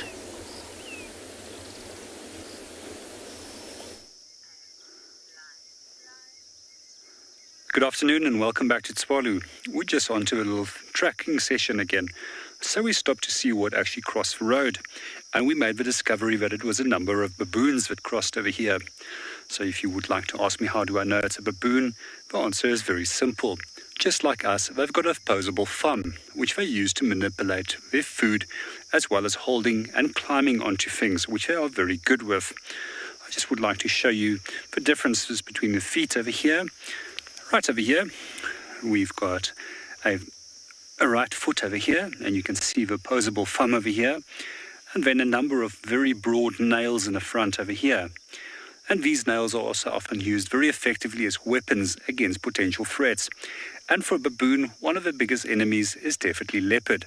So much that leopard has learned that they should best to try and take them at night when they in trees while they're roosting. Every now and then, a leopard will decide that it's maybe a good opportunity to catch one which is falling behind the group. However, if this is not calculated well, he can come under attack of that group of baboons, where a number of these dominant males will then attack him. Just to come back to the feet, if we have a look at it, once again the opposable thumb, which is a characteristic of all primates, with the exception of the spider monkeys, which we don't find in Africa. With them, they simply don't need a thumb as they swing from tree to tree, and a thumb will get into the way. Right over here, there we've got another right hand, where you can just see the thumb over here and the small part of the pad. As we mentioned in one of the previous editions of the show, that we get a number of different track types which we can categorize tracks into. The first and most primitive of all is known as a plantigrade track, where the animal will walk on its whole foot, and baboon is a classic example of that.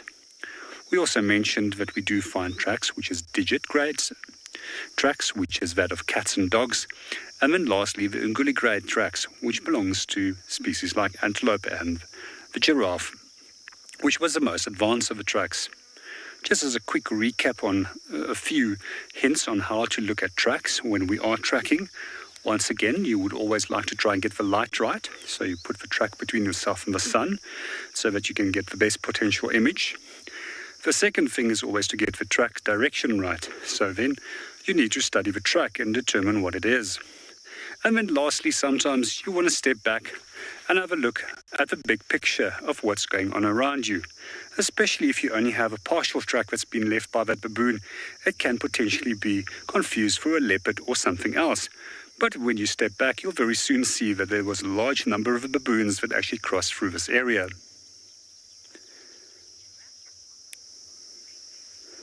Afternoon, guys. Getting mobile, heading towards the eastern side of KHOZA Mountain.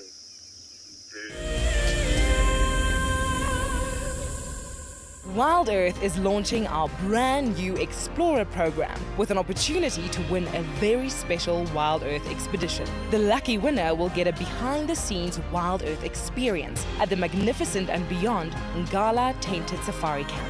The prize includes a 3-night stay for you and a friend with a chance to sleep out in the unique Ngala treehouse. Become a Wild Earth Explorer and stand a chance to win this and many other prizes. Terms and conditions apply. My name is Moritz and I come to you live every day from Tswalu, Kalahari here in South Africa. My favorite thing is probably the predators. And as you can see, we're looking at some of them right now.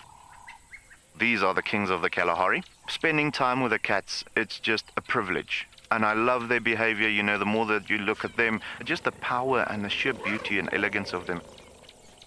Catch up with the guides daily here on Wild Earth. Welcome to my car. This is Wendy, and she's my favorite.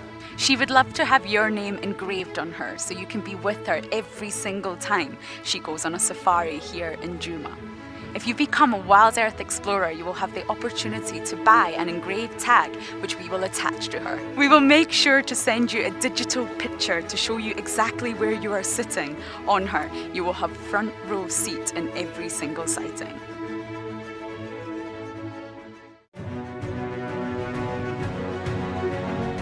Hello, boy. You are a monster. And he's coming right up to us. Hello, boy. Oh, settle down. Settle down. He is very, very close. He's pushing his trunk against the car. You can feel the car moving. Hey, hey, hey, hey. Stop that. Expect the unexpected here on Wild Earth daily.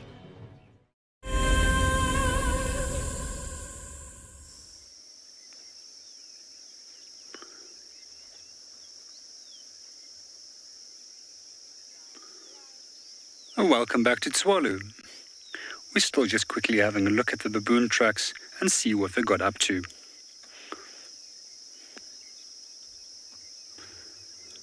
Just by looking at these tracks, it looks like they were made last night.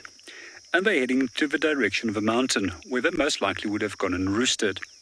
What I do find quite fascinating about roosting sites, there might be trees or there might be cliff faces, as that the dominant males in that group will choose the best places to sleep, with the less dominant individuals having the worst of the sleeping places, making them the most vulnerable to a predator such as a leopard that might try and sneak up on them at night. As mentioned earlier, their nails are also very large and can be used as weapons. However, their canines are even more impressive, and these are also often used as weapons against a potential threat. They might actually be longer in most cases than that of a lion, and also incredibly sharp.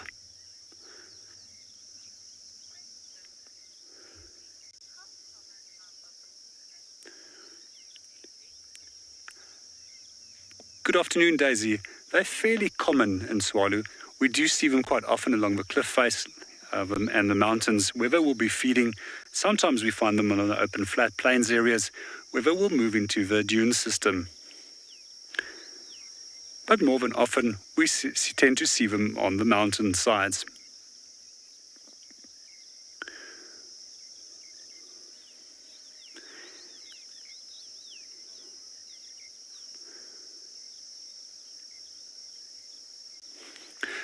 One of the things that I always notice about baboons of this area is that they are much more hairy compared to the ones that we find in the Lowveld.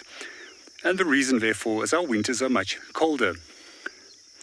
With regards to the question if animals use a track to follow animals, the physical track, I wouldn't say no. However, they can use scent to track down an animal. And scent is probably one of the most well-defined senses within any animal, especially so in insects.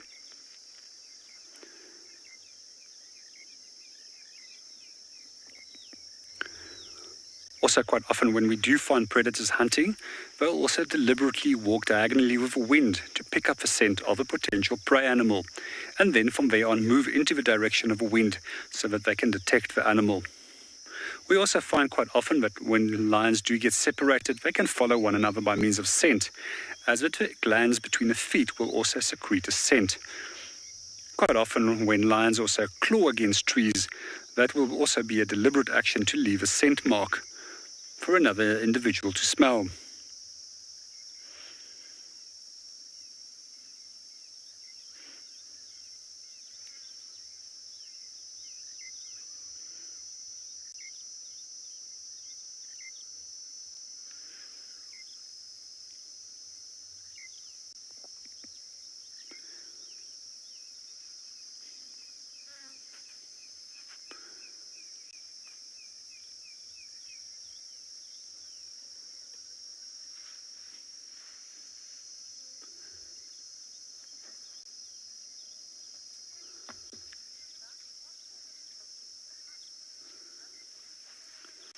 afternoon, Lisa. To answer your question, in general, baboons are omnivores, so they eat anything from plant material.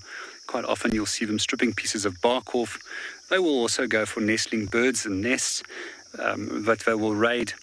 And I've also seen them going for small impala lambs just after they've been born. And once or twice I've also seen them actually grabbing a scrub hare, where they pulled the scrub hare apart and ate it.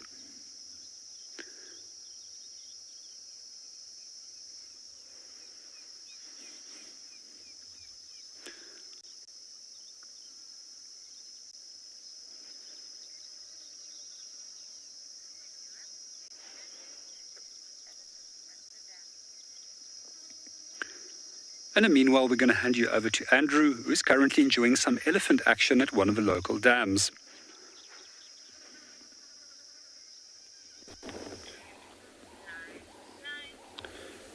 Thanks, JP. So eventually one of the young elephants over here come to the water. As you can see, it's already wet a bit.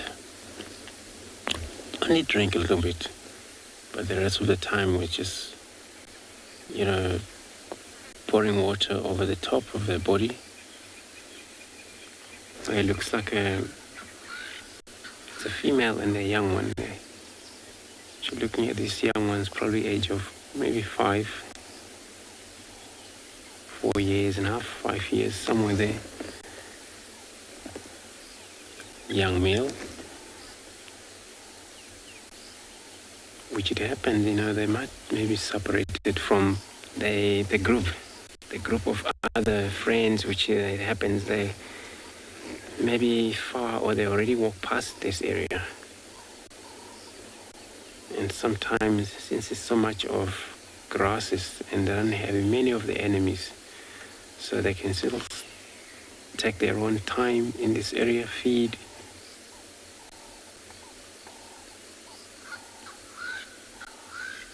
But when they're in need of hook up again with the rest, or communicate, which insists I get here, then it was not even a single communication that happened.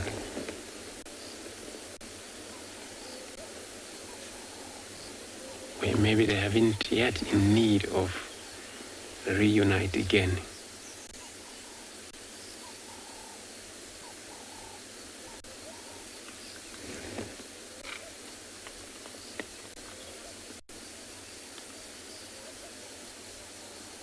So we talk about when they're out in this open area, they would feed on quite a lot of herbs.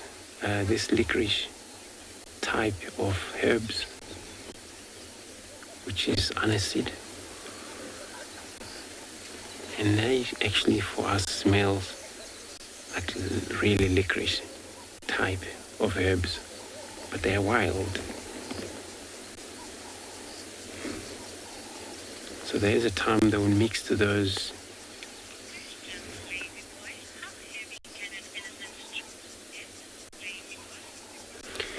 So, lazy boy, you're asking how heavy the elephant trunk can get. That I'm not sure, but I'm going to double check or find out. And of course, these big bull elephants, they have very massive,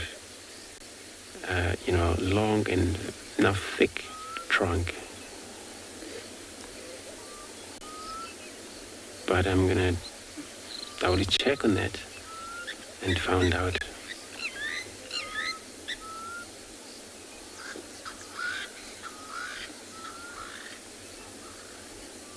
So that young one's actually flapping their ears quite a lot.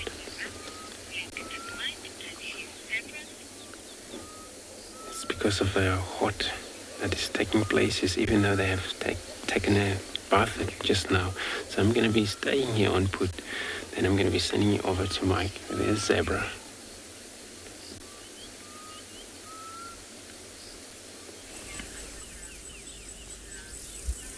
So while that elephant flaps its ears, you can see the zebras are flapping their tails or wagging their tails. Not so much because it's hot, not to cool down, but more to keep the incessant buzzing, biting insects away from the rather sensitive and soft parts between the back legs there.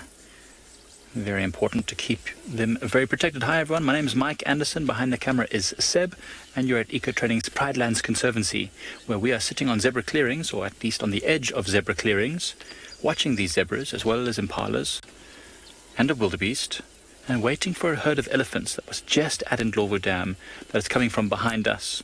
I'm sure they're going to also make their way towards this clearing, which would be super nice to see them.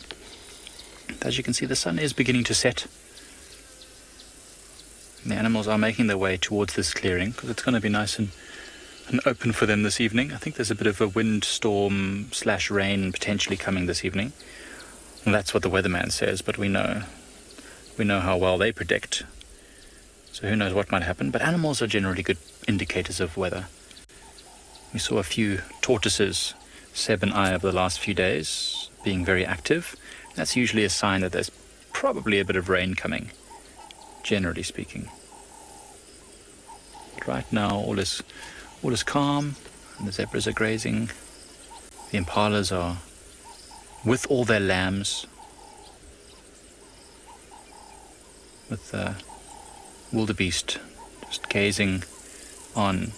This group is always together. These two zebras, wildebeest, and this herd of impalas, they always associate with each other, and that's not because they're friends necessarily, but this is just the area that they find themselves in, and it's better to be together, safety in numbers. The wildebeest is territorial, and the zebras are territorial over groups of females, and the male impala are territorial in terms of protecting the herd that they have. But the only one that's actually territorial, as far as I'm aware, is the wildebeest. The rest are fairly motile, meaning that they can move. They've got a home range, of course, a large area that they all use.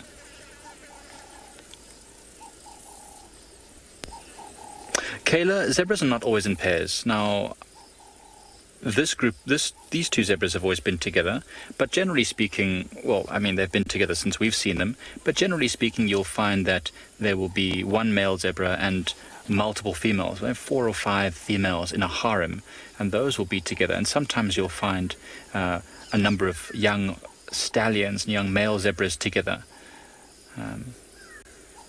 But no, they're not in pairs normally. No, they're not monogamous, so to speak. Their social structure is called a harem, which means one male with many females, generally speaking. It's very unusual to find zebras in pairs, except if they're young and they've only just started to form a harem, or it might be 2 stallions that are moving together in an area, just again for safety more than anything else.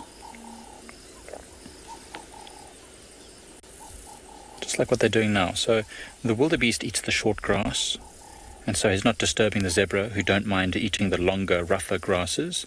And the impalas are mixed feeders, which means they can basically eat leaves or grasses. They're not particularly selective. So none of these animals are in direct competition with each other for the resources. Not that it mattered anyway this time of year, because it's so abundant.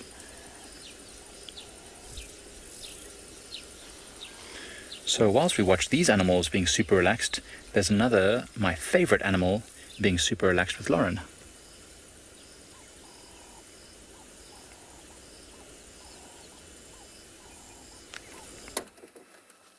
Oh, very relaxed. We finally made it, everyone. I have not seen this man in a very long time. We have the one and only Hukamori. I don't know why we all used to say his name like that, but we did, and we clearly still do. Look at him. We're on Simbambili, and he's at a place called Boundary Pan. He's staying a lot more west. He really pushed into Djuma for a while. We were finding Hukamori on quarantine. He pushed really far east, but for some reason, well, we know the reason. We think it's Mawati. He's just sticking back to the west on Simbambili and Arothusa and properties like that. Now, he looks absolutely exhausted from the heat. There was a huge lineup to see him. Everybody wanted a bit of the hook. Hey, boy. Are you a bit hot there? I know the feels. Hukamuri's in his prime. And it is believed that there's a possibility his territory could have shrunk a little bit. He's under a lot of pressure. He's under pressure from Mulwati to the east and the tortoise pan male to the south. So he's definitely receiving pressure on both sides. But he's still looking fine. I remember the day that Davy and I found him with his eye injury. Yeah, that was not fun. It was never recovered. It was possibly a claw. So he can't see out of his right eye.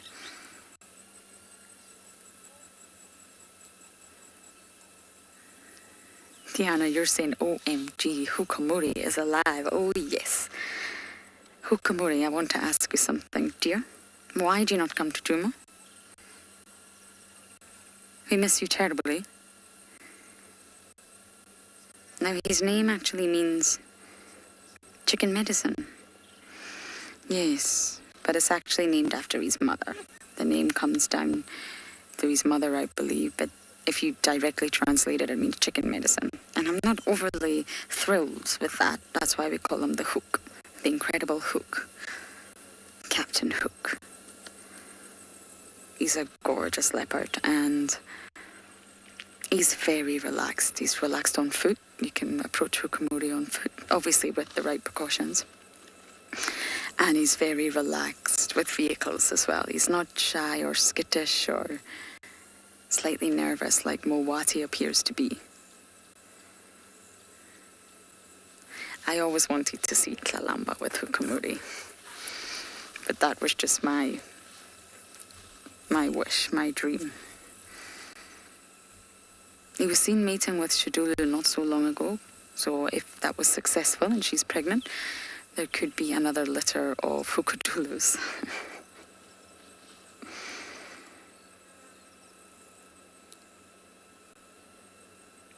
I don't know how long we'll have with them because there's a lot of vehicles wanting to see them, but we'll do our very best.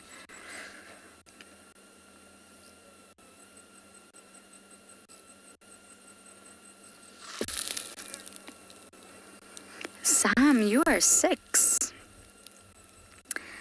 And you're asking about my favorite worldwide species of leopard. Sam, there's actually only one species of leopard, believe it or not. There's only one. And that's the leopard, Panthera pardus. But there's different subspecies, Sam. And what that means is that it's the same species, but they're found in different geographical locations. So you'll find them in different areas of the world. And there's actually 9 different subspecies of leopard. You've got the Amur leopard, the Javan leopard, the Arabian leopard, the North Chinese leopard, the Sri Lankan leopard that I've also seen, the Persian leopard, the Indo-Chinese leopard, the African leopard that you're looking at right now, and the Indian leopard. So they're all leopard. They're all Panthera pardus. But they have a little addition Latin name at the end of that will tell you whereabouts in the world they are found. So DNA-wise and genetically-wise, they're the same. They are a Panthera pardus, but they've probably just adapted unique specializations to the different environments that they live in. They don't all live in the same environments across all of these different countries. But there's only one species of leopard, and that one is my favorite, Sam. That one is the best.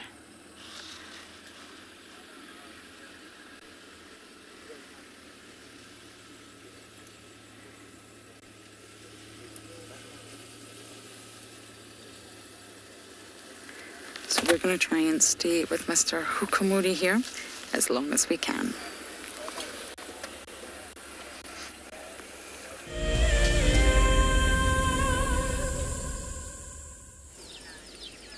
Well, one of my favorite species of antelope is impala. I think they're so overlooked because they're so abundant. But I mean, the fact that they're so abundant is the reason why I think they're amazing. Their behavior, the social structure, the breeding habits, everything about them means that they're super successful. Even their digestive system and what they eat. Mixed feeders, breeding en masse with a harem structure where one male dominates a herd of 20, 30, 40, 50 females. They all give birth at the same time. They eat anything that they can. That's obviously vegetation. They're herbivores. It's just really, really successful. So what you're seeing there now is a little group of females and their youngsters. The other impalas have moved off with the wildebeest and the zebras, and these ones are sticking around there close to the small termite mound where the grass is probably quite nutritious and the vegetation. And a couple of the lambs are frolicking. It's nice and open there, so it's safe for them to do that. Oh, they're getting that thing. We call it the zoomies. Look how they do, and they bounce like that. That is typical behavior that they'll need to display as they get older when they're chased by a predator and they're all running together. You'll find some of them will start bouncing like that to show off how much energy they have and how quick they are.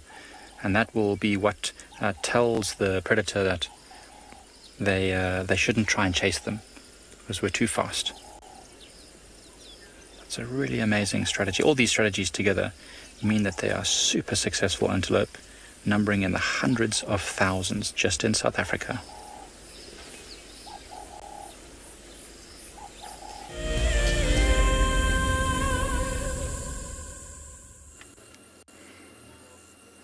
Now, building on that wonderful question by Sam about species, most of us will be familiar with the movie Black Panther. I happen to love it. But the term Black Panther is actually quite a broad term that has different meanings depending on the area of the world that you're in. So in Latin America, Black Panther is actually the name for the melanistic jaguar. So it's a jaguar you're talking about when you say Black Panther. But in Asia and Africa, when you use those words, it's the leopard you're referring to, the black leopard.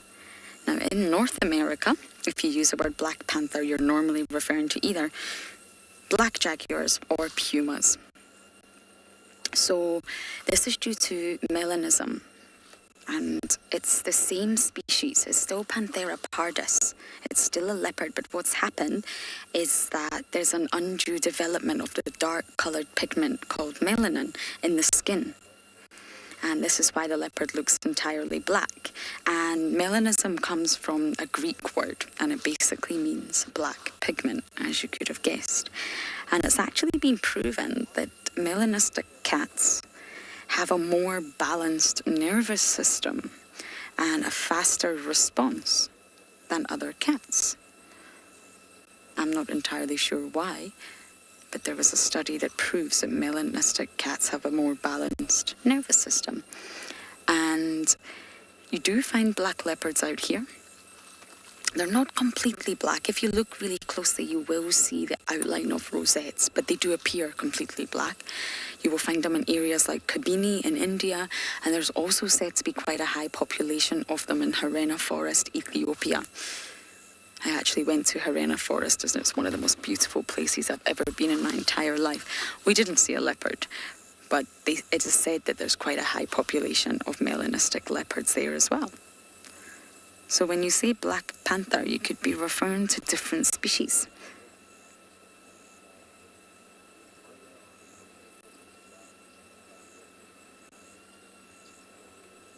And the opposite of melanistic is, of course, albinism, if you're an albino. And in between, you've got leucism, leucistic.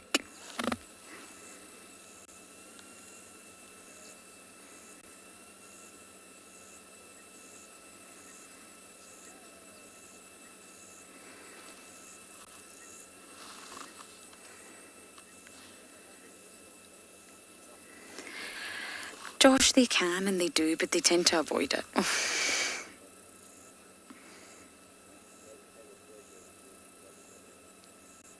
Oh my goodness, Hook, can you please stop being so cute? That is ridiculous. You can't imagine him fighting. Yes, he can fight. but they'll avoid it. Now you've got to think of a leopard's social structure. A leopard like Hukumuri, it's already lost an eye, he's solitary. To engage in a battle is probably not the wisest thing to do. And that's exactly why leopards, when they're trying to establish social dominance, they're trying to claim a territory, they'll call, they'll saw, they'll scent mark, they'll scrape. They'll leave urine trails, and they'll leave really obvious piles of scat, which the vehicles normally drive over, which is just wonderful. But it's obvious. They're not discreet about their scat, and this is all efforts to mark their territory, as well as sebaceous glands on their cheeks. They're trying to advertise to avoid confrontation. They're trying to warn intruders, hey, guys... Hukumuri, you are looking so fine right now, my boy, so fine. They're trying to advertise to warn intruders, don't come in, just don't bother. I'm here, it's my territory, go away. They want to avoid confrontation. Getting injured is not going to help a solitary animal who has to hunt and feed themselves.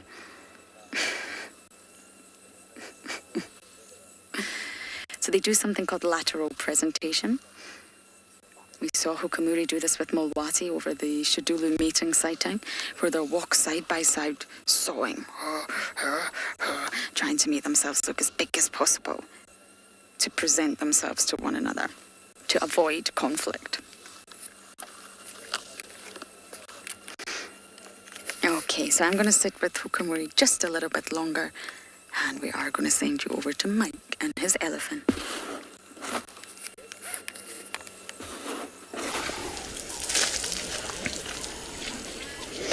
So we had a really awesome view of this elephant. Of course, now he's decided to move away from us, and it's going to go too far behind the vehicle where we can't really see him. But he had a very, very swollen lip.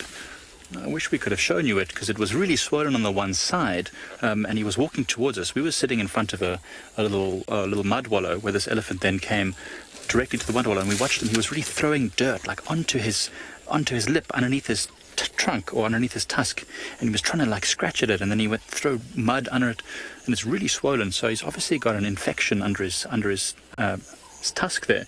We can't unfortunately go there. He's going into an area we can't film, but it was really interesting. I've never seen an elephant with a wound like that before. I just wanted to go there and with like a toothbrush and just like scrape out underneath his tusk there to try and see if I could help him, because it was really interesting to watch. I mean, you could really see it was trying to spray the mud under its lip to try and get at whatever it was that was lodged in there, causing it to be so swollen. You know, sometimes when you go to the dentist and there's something stuck under your gum, and that's what's calling your mouth to, and it must be very painful.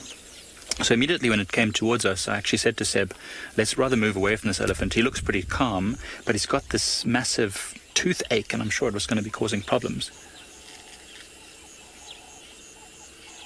Marianne, it's quite possible. It's an unusual place for there to be a tick or a parasite like inside, underneath its gum, where the tusk is, because I think when it's feeding, pushing against stuff, doing all sorts of stuff, those parasites will be getting crushed and squashed.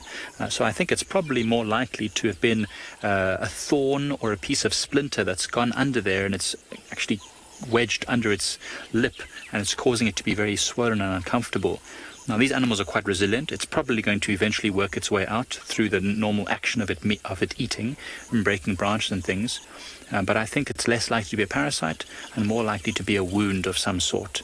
And wounds inside the mouth, especially in an area where there's lots of food going all the time and muddy, dirty water, it's probably not healing that well because of the constant movement of its trunk and feeding and that kind of stuff.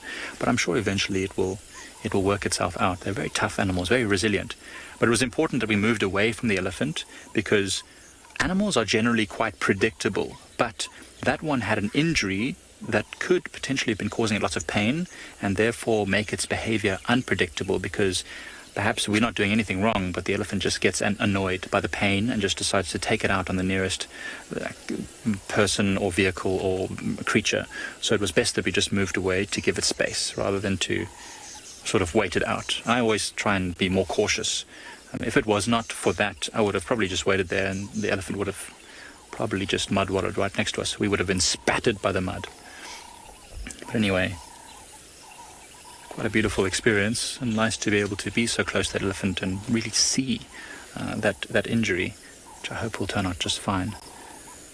See, it's a nice afternoon. The sun is starting to go down. Let's send you back over to Lauren in the meantime.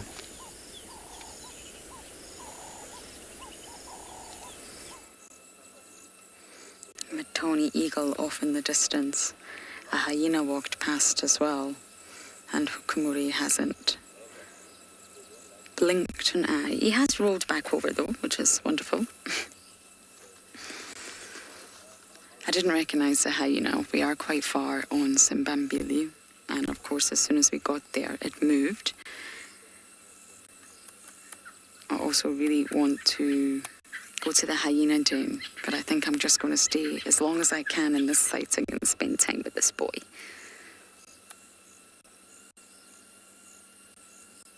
You can see he's quite heavily scarred facially as well. He's definitely been through the wars, old Hukumuri.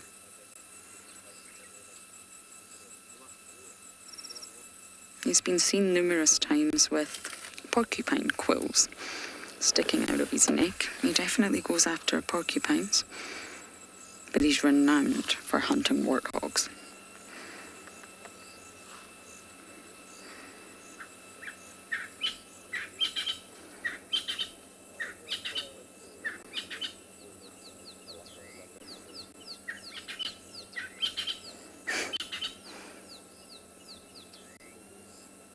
But it is starting to get much cooler.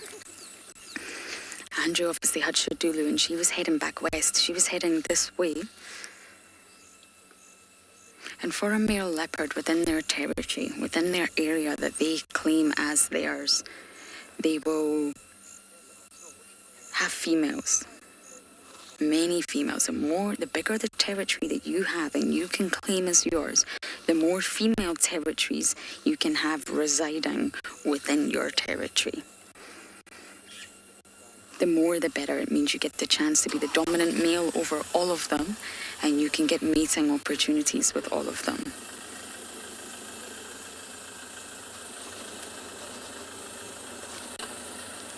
Sorry, I was just communicating with another vehicle there.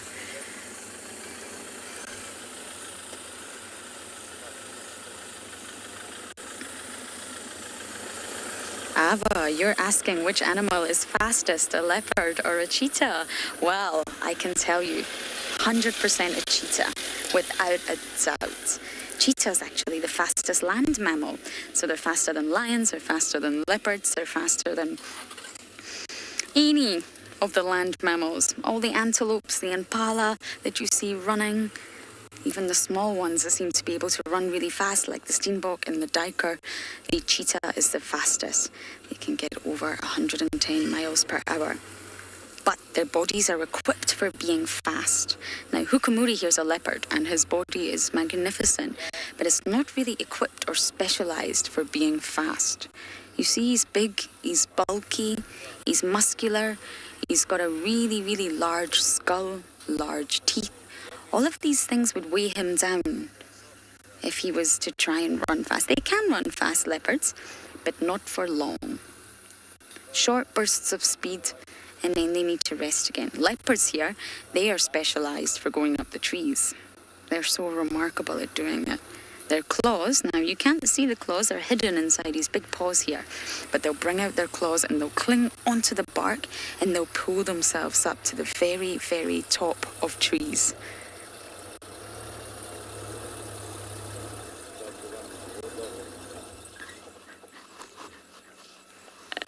So they'll pull themselves right up to the very, very top. Now, cheetahs can't do that. They can climb trees, they can jump and spring onto trees, but they're not as equipped at it as a leopard is.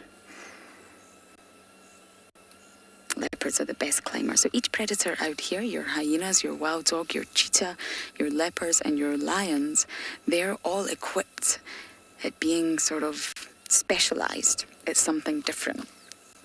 Lions, power. Leopards climbing trees. Cheetahs, speed. Wild dogs, their pack, their numbers, their social unit. And hyenas, well, bravery. That's the word I'm going to use right there. Bravery. Oh. Good morning, Hukamuri. Welcome to today. You see the dragonflies keep flying in front of the camera. You see how his eye on the right's a different colour, Ava? He's blind in that eye. He's still a remarkable hunter.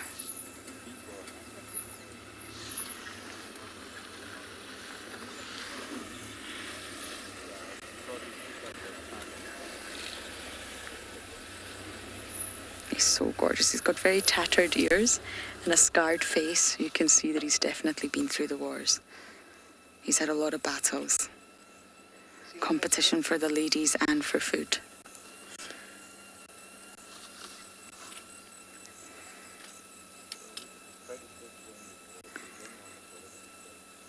He's not that tall though. He's definitely not as large as Tingana when you compare him to Tingana. Tingana's larger. But I think we have to pull out of this sighting now. I think we've had our time up here. So this may be the last visual that you see of Hukamuri himself.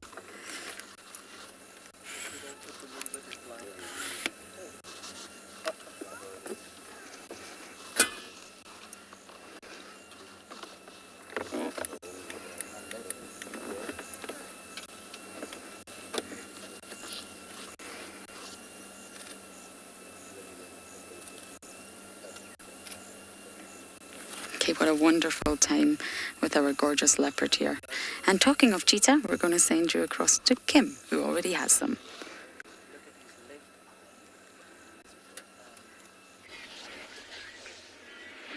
Welcome back. So we have found some cheetah. Not actually the cheetah that we set out to look for, but cheetah nonetheless. And although at the moment you can only see one, there are in fact 5 cheetah here. They're all hiding in that thicket. And yeah, this is actually shame. Well, I suppose it's quite a sad story, but also quite a happy success story. So it's 5 cheetah sub-adults. They're about 10 months old only.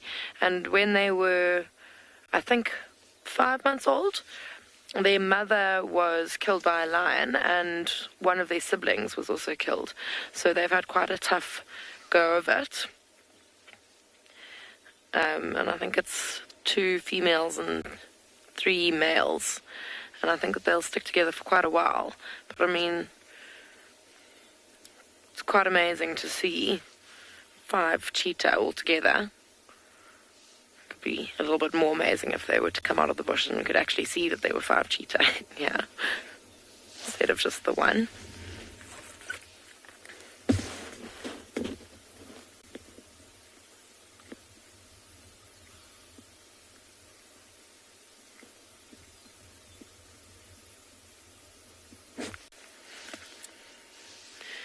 The one that we can see, you can see that it's still quite young. It's got those big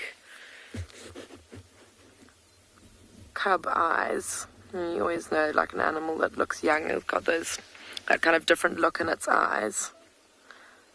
Can't see it now, but I'm sure that they also probably still have a bit of fluff on the back of their necks.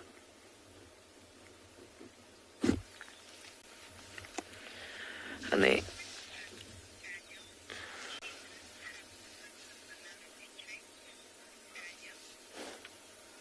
I think that the reason that they might have gone into this bush is that there's a wildebeest quite nearby, and he did just alarm call. Maybe they were out in the open and were alarm called at, and just to stop that from happening, they just moved into these bushes. I really, really, really, really hope that they come out of this bush.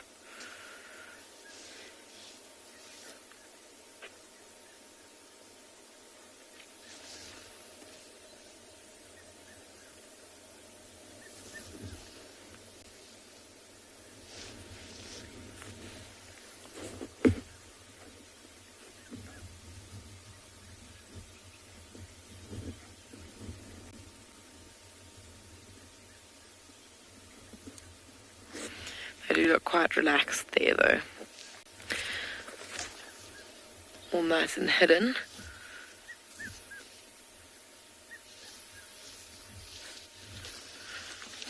What's actually here? Impala's alarm calling. No, they're not alarm calling, they're just snorting at one another.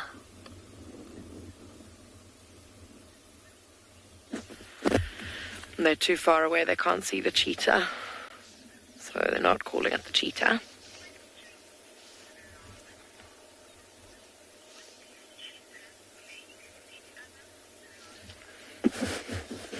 Lawrence, no, I don't think that these cheetah will mate with one another. So, like I mentioned earlier, there are 3 males and 2 females, and what will happen is that the males, if they make it all the way to adulthood, they'll stick together in what we call a coalition, and then the females will split up and they'll become solitary, and they'll probably mate with other dominant male cheetah in the area, but I mean, I'm not quite sure if they can tell that it's their brother and then avoid mating with, I mean, maybe they would, but they will separate, and hopefully that won't happen. But I feel that they probably won't, also because of the fact that these males still will need to establish themselves in a territory somewhere. There are already some dominant males established in the area, and these youngsters will probably not be able to mate with many females just yet, because those males would be more kind of in charge of the area. So the females will probably mate with the dominant males before they get a chance to hopefully not mate with their siblings.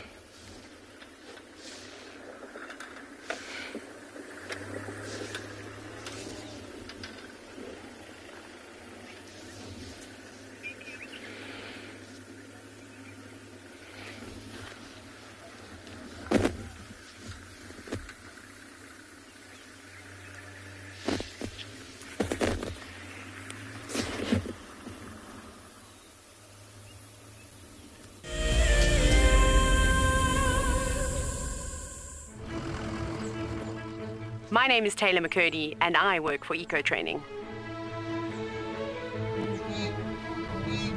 I love hearing from all of the viewers. However, I particularly enjoy those of you who have been watching for a few years. Your questions are just so advanced, and they really get me thinking. If you'd like to ask a question on Wild Earth, you need to register on our website. Once you've done that, head to the live safari page and submit your questions below the live feed. Join our Explorers program so we can keep on sharing nature with the world. For a monthly subscription, you will have the opportunity to win fantastic Wild Earth expeditions, have access to an animal identification app, receive weekly highlights from our shows, and much more. All the money will go to keeping these live safaris on air, which in turn connects a global population with nature. Hello everyone, my name is Trishala and I am a naturalist and safari guide here in Djuma Game Reserve in the Sabi Sands in South Africa. I think that the information that we provide, and most importantly the questions that you ask, give both you and I a really good idea of what's going on. My friend Fernando here, he's a flat-necked chameleon and I love them. They're just these gems that you manage to find in the bush. Catch up with the guides daily here on Wild Earth. Have you been watching Wild Earth and dreamt of being right there on safari with one of the guides? Well, now you can. Wild Earth is offering you a chance to buy a ticket to dream. You or a friend can hop on board a live Wild Earth show and join our guide on safari. The ticket is redeemable at any of our locations, anytime in the future. Only a limited number of tickets are available, so don't wait. Get your ticket now and start dreaming. Terms and conditions apply.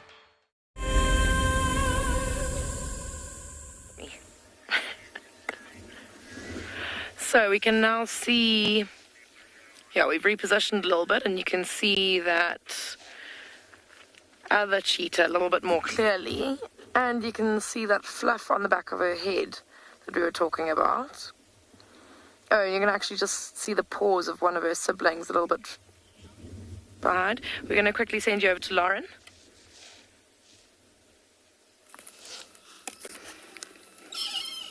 We've got another leopard on Simbambili. I don't know who it is. I don't know if it's Cara or Inzutini. Let's go forward, Simon, before we lose her. I need your help, viewers. #WildEarth. It's a young female. It didn't look like Cara, so I'm wondering if it's Inzutini. And we just drove into her. About maybe 300 meters from Hukamuri. Let's try and get a better view for you. Now, Cara can be quite skittish, so if it is Cara, not skittish, just apprehensive, I think is a better word. She's over here. Now, I know some of you are incredible at identifying. She jumped! Did you see that? Are you ready, Simon? We're going to have to be quick with this one. I don't know how long we can keep up with her for, but let's try and get a visual of her face for you.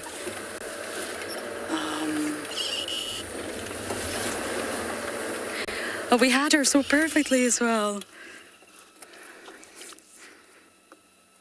Now, let's go forward. If it's Inzutini, that'll be only my second time seeing this female. But it could also be Cara. I really don't know at this stage. Okay, Simon, she's just up ahead here at 11 o'clock. Just walking through. I've not got a good view of her face, so... I think she's hunting. I've seen her pounce twice. I don't quite know what she's pouncing on. Okay, let's try and follow. This might not be easy. We're gonna try. If any of you have been managed to ID her from the shots that we've given you, FC will let me know.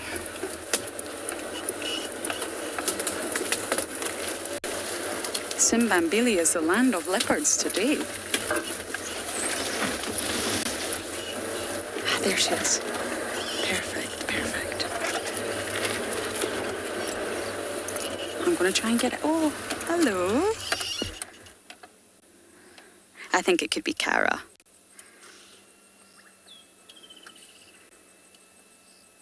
Goodness, it's been so long since I've seen either of these leopardesses. I had Tiani once, for you all, on a monitor lizard kill. And unfortunately, we were just out with the signal range and she was with Inzutini.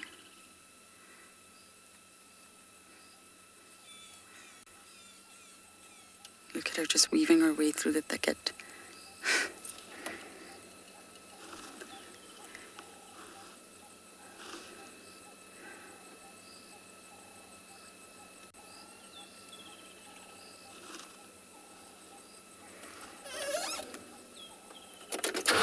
I didn't catch that name, but yes, it's raining leopards in Djuma. It absolutely is. Tungana's on the property as well. I'm not sure, not Simbambili, sorry, Djuma. I'm not sure if Andrew is headed that way. Now she's running. We may lose her. I've just got to be careful I don't get stuck again like I did with Tlalamba the other day. Has any IDs came through, FC? I'm desperate to know who it is.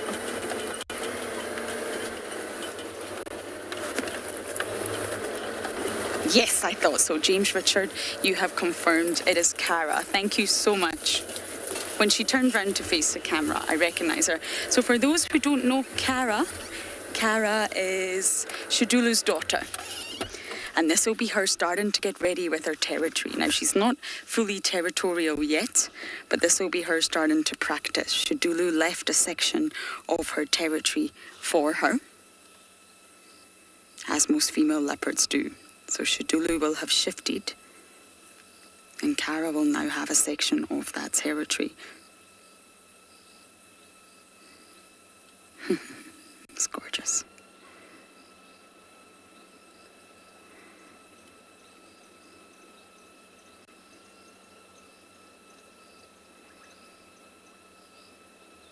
And this is Hukumuri's offspring. We've just been with her papa. Okay, let's try and navigate our way here. Gonna have to get on this radio FC, I'm afraid. And just give everyone an update about where we are with Cara.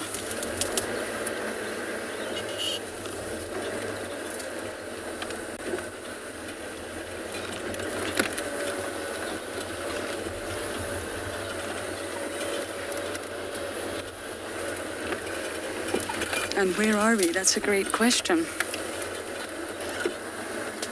So hopefully we're not going to lose her, but it's getting rather thick here. But for now, we're going to send you across to Kim and her cheetah.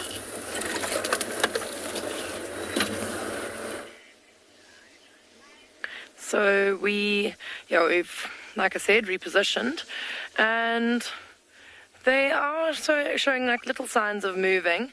One of them actually got up and moved, but then just went and lay down behind the sibling. But you can see the odd foot or tail of the rest of this little group every now and again.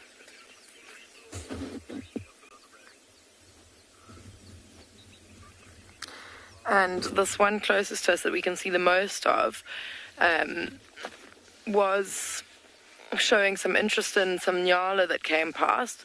It's a nyala bull, which I think would be a little bit too big for these 5 youngsters to go for just yet. But as they get a bit older and more sitting up,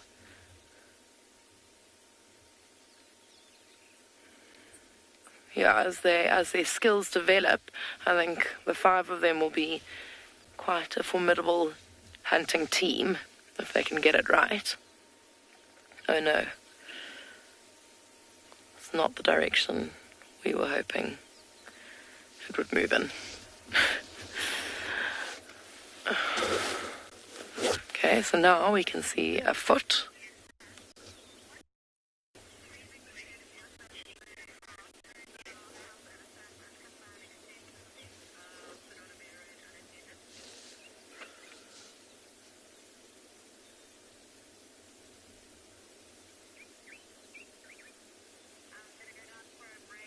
There's another one standing up. I can just see there's a whole bunch.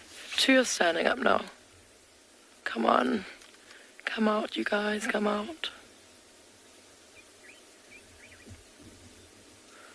It does look like they're kind of going deeper into, but I mean, they might come out the other side.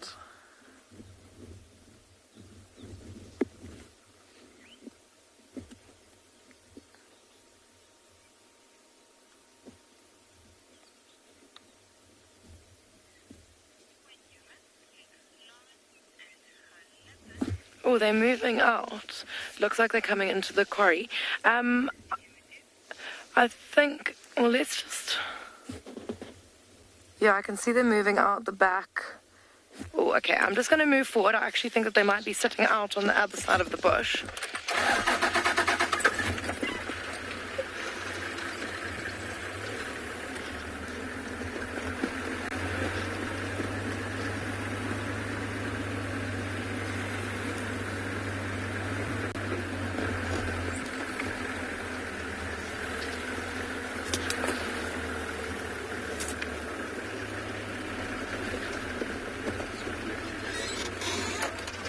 There we go. There are 5 of them. They look quite nervous. I don't think they're very used to vehicles, so I don't think I'm going to reposition again, even no matter what they do. I'm going to see the 4 of them at the moment. Oh, they are so sweet. You can see they're all still quite fluffy. They've really settled down quite a bit. It's just that one sitting behind the bush looked a bit nervous. Oh, they are so beautiful.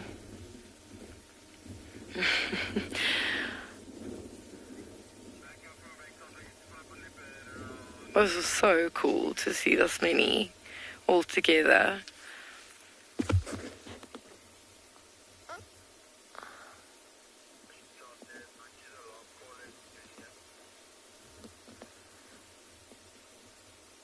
So you can see that 2 of them are collared. I think that the habitat team here on Pinda has been keeping quite careful kind of track of them, just making sure that they are doing okay as little orphans that they now are.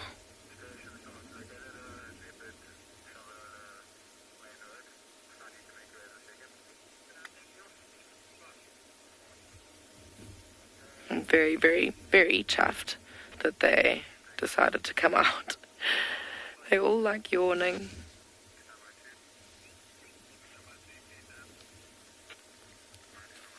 You see that one just nibble the branch. Cute. What was the purpose of that?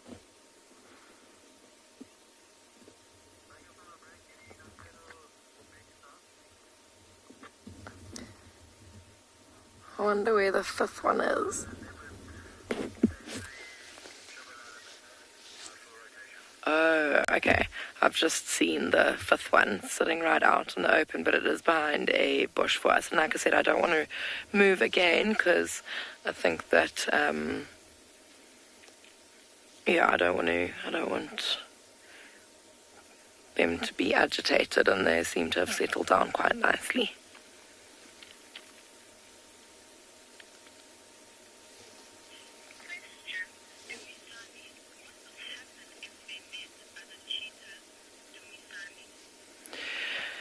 That would depend on whether the other cheetahs are male or female. So if they came across some dominant male cheetahs, then that would be a very dangerous situation for these youngsters to find themselves in, because the males would, the males would probably try and kill these cubs. If they're not their own cubs, if they aren't their offspring. Female cheetah, I'm not really sure what would happen if a female cheetah came across them. I think that they'd probably just avoid each other, try and stay out of each other's way.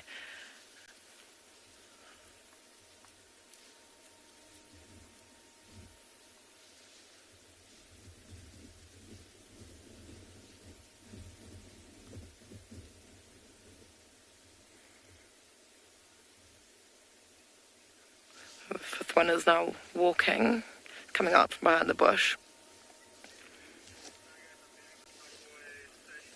Wonder if his siblings will follow him. Be quite cool to see them all walking in a row.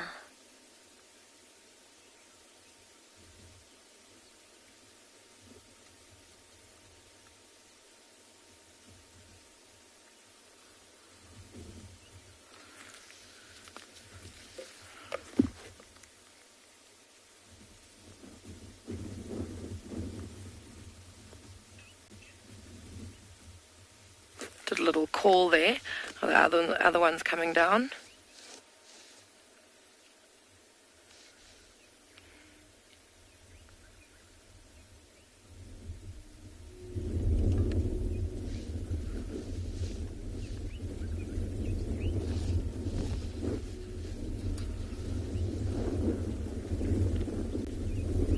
So you can see they're still very small.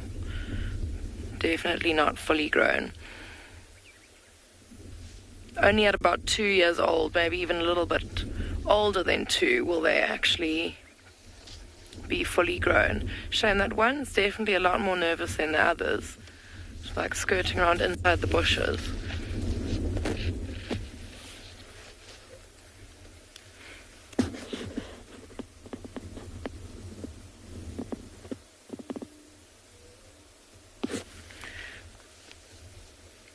This is the direction that...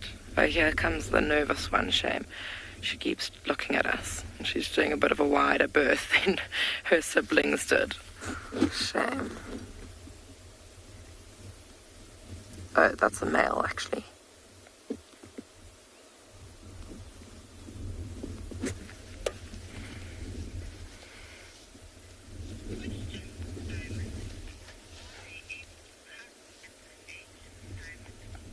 Damn it, at this age they'll be going for very small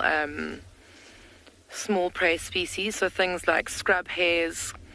They'll luckily for them, it is baby season at the moment, so there'll be loads of impala lambs, wildebeest calves, warthog piglets, and even zebra foals for them to maybe hunt. So I think that's probably what they'll aim for. Right, we're going to quickly send you back to Lauren, but we're going to see if we can get another view of these guys, but they do look like they are heading into a bit of a thick area. And we've bumped into a leopard. I think it's Cara again. We lost her. But I'm just surprised that she managed to get ahead of us. She's busy leopard. I don't think it's a third leopard, judging by... Hello, yes, it's Cara. Hello. She's watching us, Simon. Yeah, we've got her here. If you just make your way to junction of One-Eyed Pan with Triple M. Now, Cara is known, I really don't think the word skittish is right, but she does get a little bit nervous around vehicles. And I'm just going to move for this vehicle. Hold on, Simon. This is not going to be easy viewing for anyone. So sometimes they limit the sighting to, I think you might get her here, to 2 vehicles. She's habituated, but she's also not territorial yet. Pushed out by Shadulu. Is this Cara? Yes. So we lost her and she just jumped ahead of us.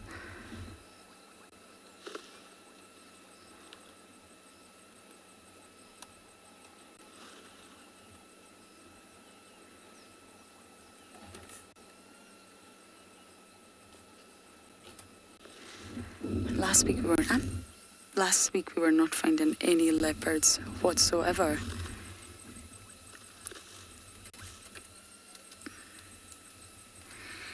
Becky, a lion would be able to smell a leopard for sure. But if you think about it, it doesn't have the biological need to understand leopard's territory. So it'll smell if a leopard's nearby. We're going to go forward. But in terms of understanding a leopard's territory and understanding the individuals that hold it, it doesn't have that need. It's not going to waste energy where it doesn't have to. Why would a lion need to understand who's territorial? Yeah, she's walking into the thicket. I think I'm going to let this other vehicle just pass and go in there and see if we can get her from...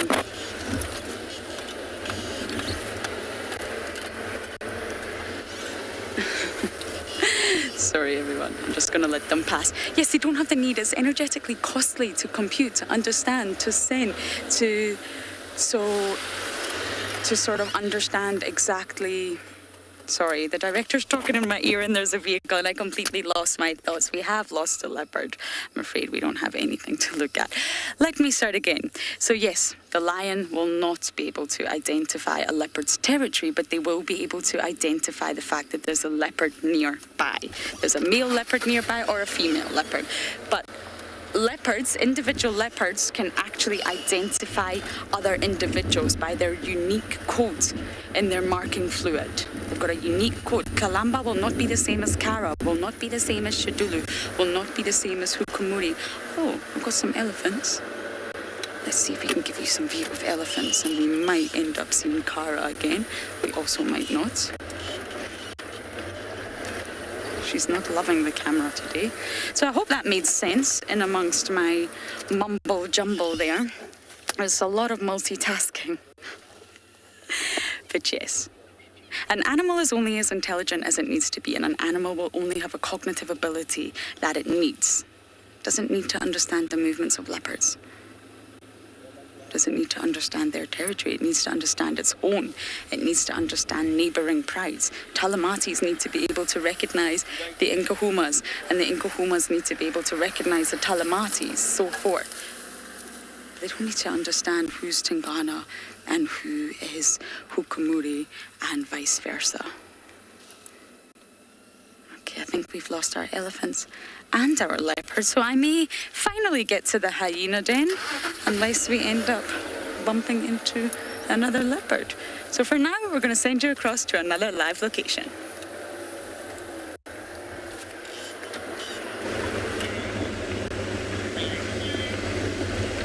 Thanks, Lauren. And yeah, so there's a elephant. It looks like elephant's afternoon this afternoon with a little baby that probably not very relaxed. I think it's something that happened, I'm not sure. A little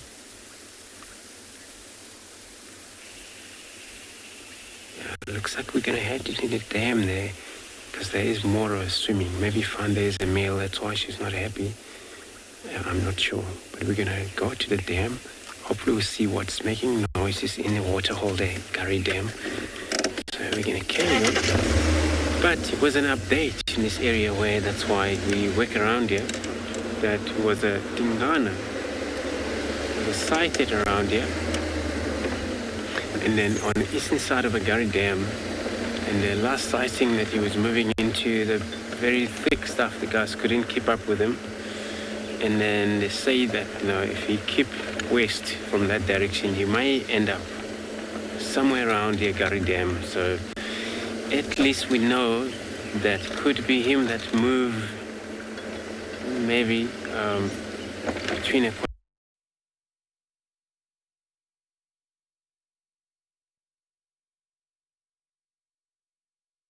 and opposite, away from this area, where near Webisuk Dam, that side. Oh, there we got our elephant swimming now. Look at them.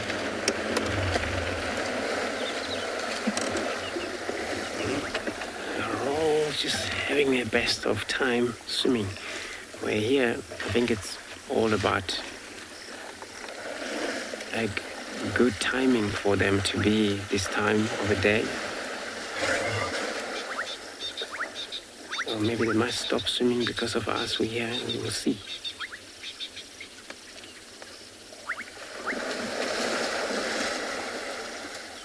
It all started again. And just to take a moment of a silence here, just to hear all of the noises in the background.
It's such an amazing moment here. So I'm gonna stay put here. Hopefully they stay a little longer, this elephant in this waterhole.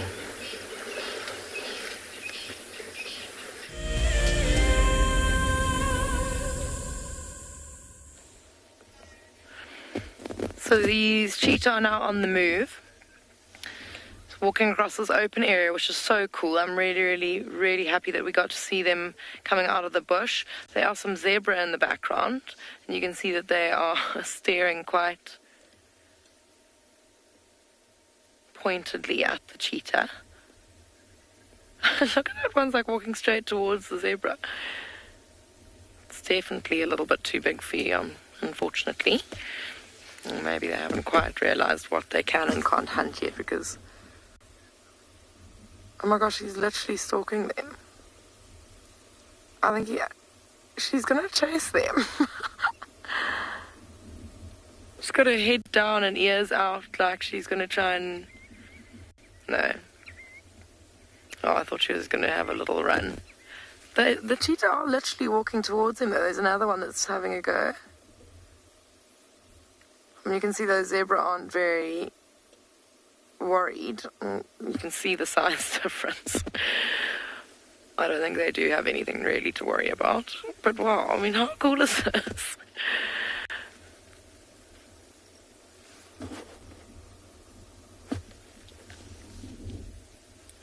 No ways. It's just a little half-hearted trot. I think they were feeling like they should be running away, and they're not, so they're just kind of trying to show them who's boss.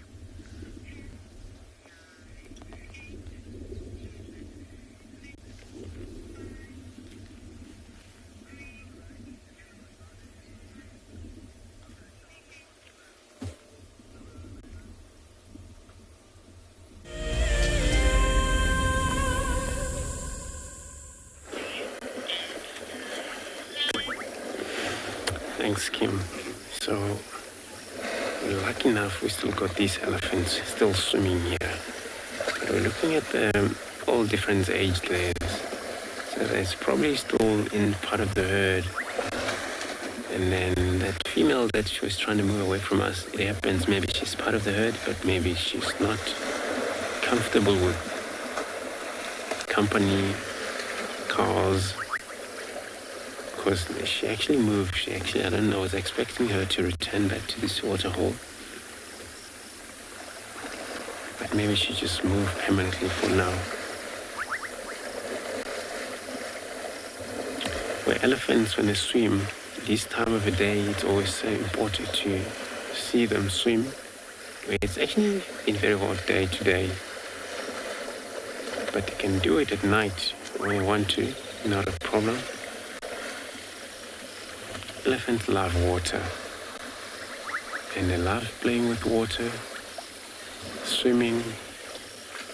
They're all defecating, they urinate in the water at the same time while they're there. In the next moment,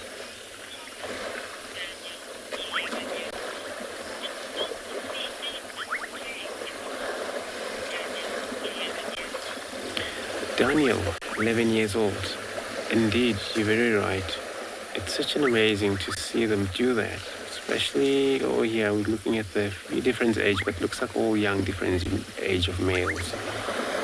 And for them to exercise the energy of it, pushing one another as the best they do when they're outside of the water as well. But now here, there's a lot comfortable of, as you can see, when they do that, they just all of a sudden throw themselves into water and enjoying themselves. Look at that slightly bigger one. It's actually flat in that water. So there's no way they will drown. And they have trunk to take a breath always. Even though they're still one of these young male, they're still far too actually isolated from their mothers, some of those. Where I believe, wherever the herd is now, probably heard what is happening here.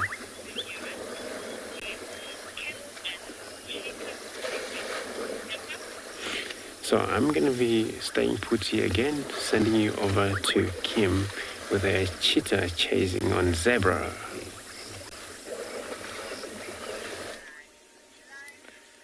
So the scene here is still very, very interesting. We had all 5 of them drinking out of that mud wallow over there, or that puddle.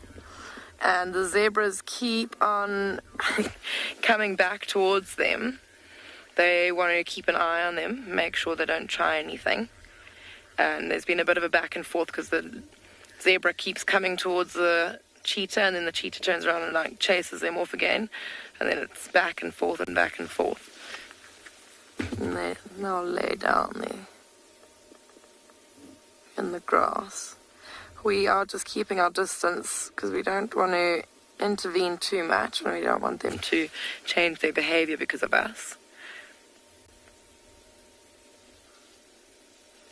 Wildebeest also alarm calling.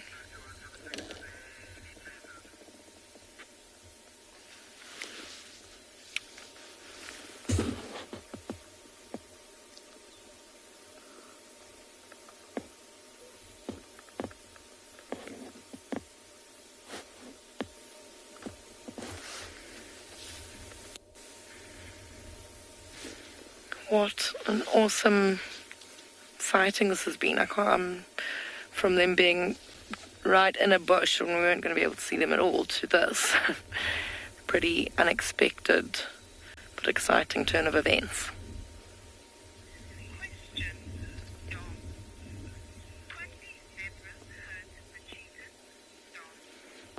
Dom, yes, the zebras could definitely hurt the cheetah.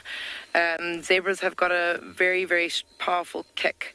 And if these cheetah were to chase and try and kind of latch onto the hindquarters of the zebra to try and take it down, the zebra could kick them, maybe get them in the rib cage, and that would be very, very detrimental to the cheetah. It could crack a bunch of ribs, break them, or break any other bones. Cheetah are very, they don't have much muscle mass, so there's not a lot protecting their bones. They're quite kind of, as you've seen, they're quite skinny and they literally just look like skin and bones. There's not much muscle, they're just built for speed, so there's not a lot protecting their bones.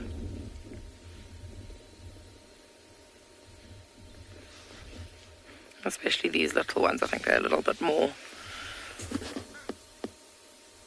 vulnerable than fully grown cheetah. At least they've spread out a little bit in the open.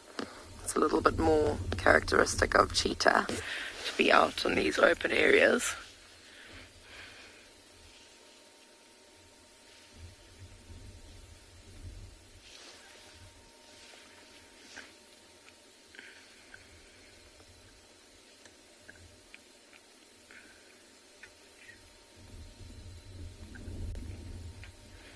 Seem quite thirsty. Have all taken turns and going and having a nice long drink at that puddle.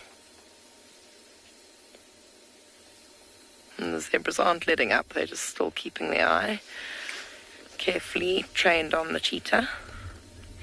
I think that they are quite confident that these cheetah won't do anything. They can see that they're quite small, but out here where survival is the main aim, I suppose you don't want to take any chances, so they're just making absolute sure that they're not under any threat.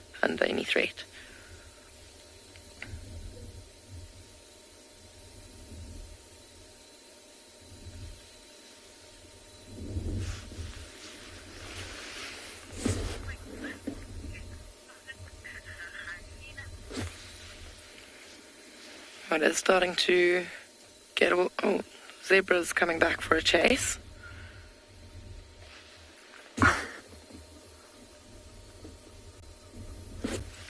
The cheetah do give in when the zebra chases off. I think we'll stay for a while longer. It doesn't look like this interaction is over just yet. But I think that we'll send you over to some hyenas that have been found.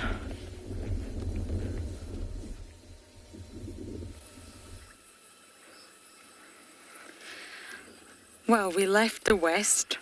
Cara, unfortunately, was just a little bit nervy and there was other vehicles there. And I apologise for my meltdown. It's just a lot of multitasking all at one time.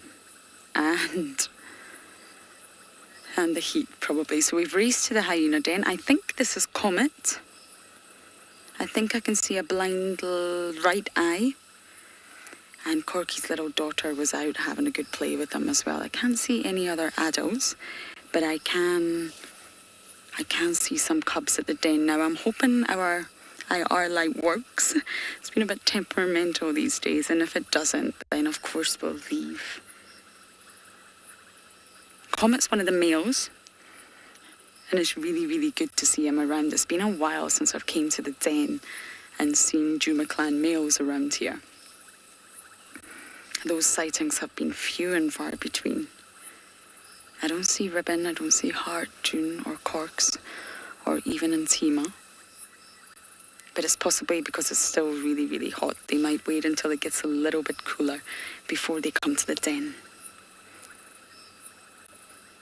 I'm pretty sure this is Comet. I don't think he can see out his right eye.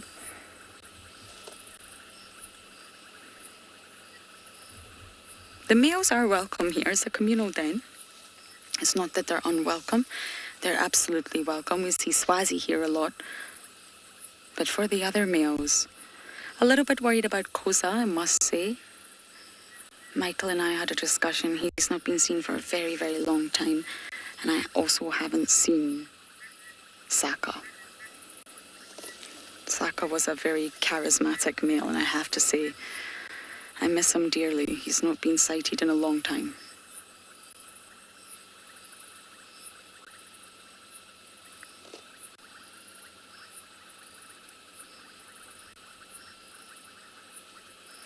The cubs are... Oh, I can see another adult now. That's Ribbon. I can see the limp. Are we able to get a view of her from here, Simon? Possibly not.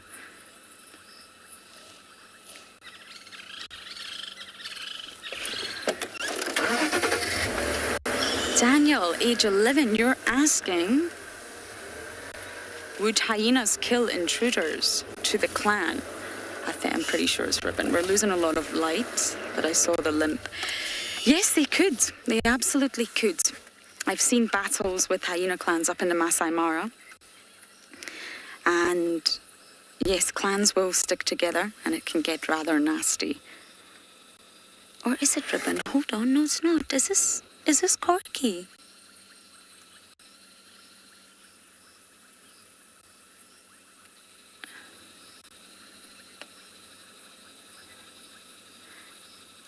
My goodness, everyone, it's not Ribbon, but I did see a limp, so that's also not great news. Not everyone in the Juma clan can be injured.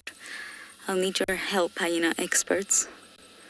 I think it's Corks, which would be really good news. We haven't seen Corks in so long.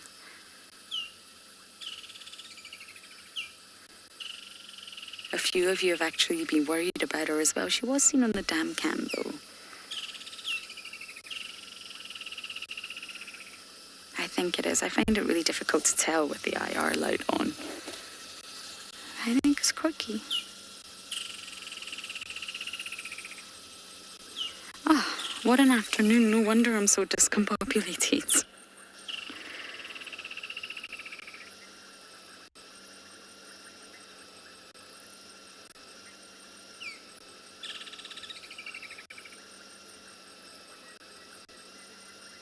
What a lovely moment.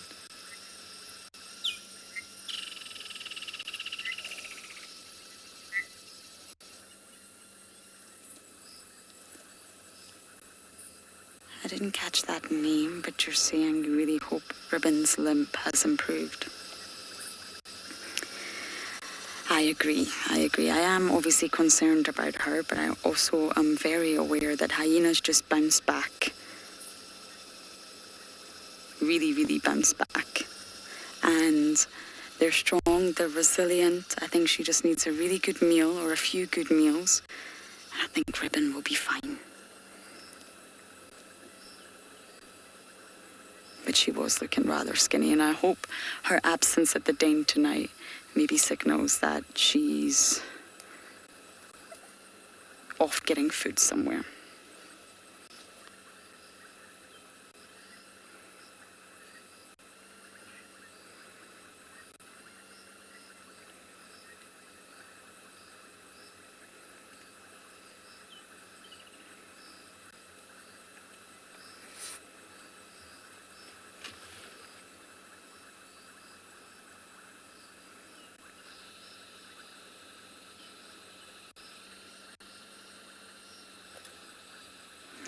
I think our light's possibly gone off again. Hopefully we'll get it working for you because there's other hyenas around. We can start to identify them. But for now, we're going to send you over to Kim.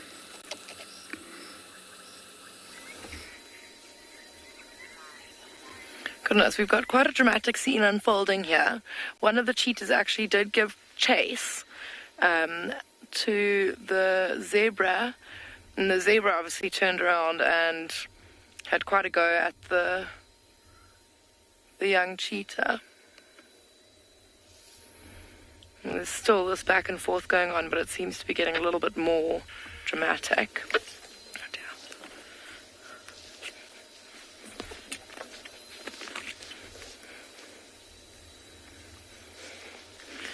It's quite difficult light at the moment, so we're struggling to kind of keep our eyes on all of them.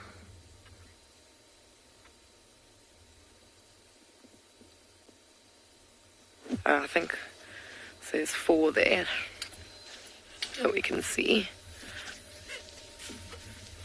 I think like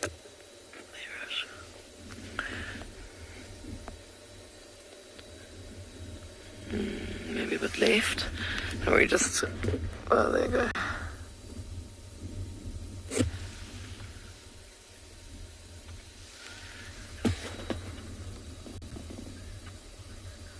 They're all sitting quite close together, so if you just zoom.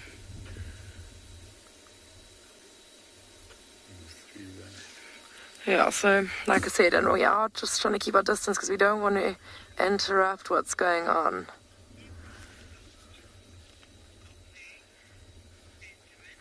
Benjamin, the zebra feel a lot more comfortable knowing where the threat is because then they, you know, the cheetah have lost the element of surprise. And most predators, that is their biggest or most important part of hunting is the surprise factor. So by the zebra keeping their eyes on the cheetah, they feel a little bit more safe than if they didn't know where the cheetah were. If they walked away, they wouldn't know whether or not the cheetah have like followed them and maybe hidden and will now try and attack them from a hidden position. But this is just so cool. Just sitting there regarding each other over that bush.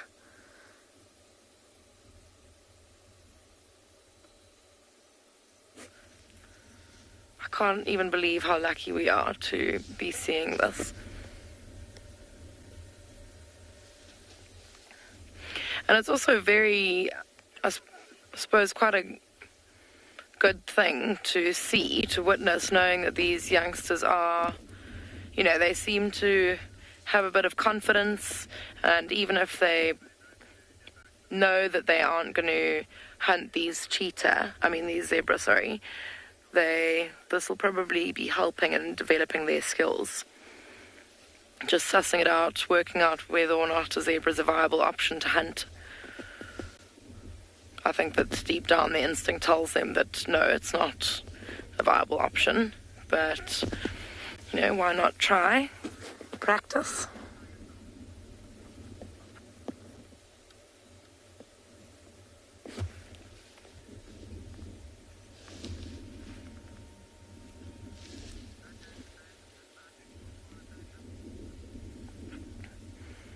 I wonder what's going to happen tonight with these cheetah. I think they're in for an interesting evening.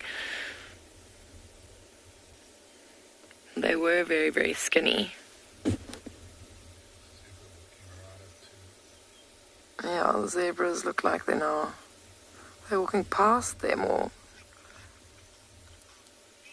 yeah, it looks like the zebra might be losing interest. They're kind of walking past and away from them. Anyway, I think we will stick with them for a while longer. Just see what transpires here.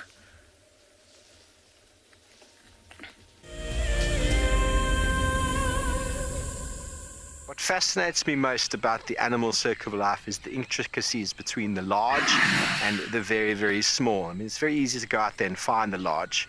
Once you found the large, the cascading effect down to the small absolutely fascinates me. Alertness and situation awareness is by far the number one aspect for protecting ourselves out on safari. Catch up with the guides daily here on Wild Earth. An ever-increasing part of the global population is losing its connection with nature. Wild Earth is here to reduce people's stress and anxiety, allowing you to escape into nature even just for a few hours a day.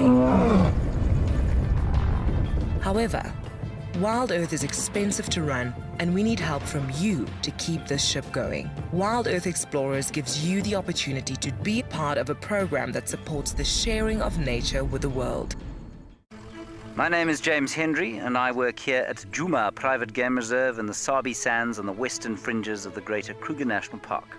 My favorite part of getting questions from viewers is that we get to have long and varied discussions about all sorts of different aspects of nature. Because our audience comes from all over the world, it's very special to have different perspectives from everywhere. If you want to submit a question on Wild Earth, you need to register on our website. Once registered, go to the Live Safari page and submit your question beneath the live feed. This is Rusty. He's my favorite vehicle, and we've been through all the good times here in the bush. Now, if you feel a connection to Djuma Game Reserve like I do, then we have a fantastic opportunity for you. You can have your name engraved on a brushed metal plaque just like this one, and we will attach it to Rusty so you can always be with us on safari in spirit. We will even send you a digital photograph once your plaque is mounted on Rusty. Spaces are limited, so grab your spot now.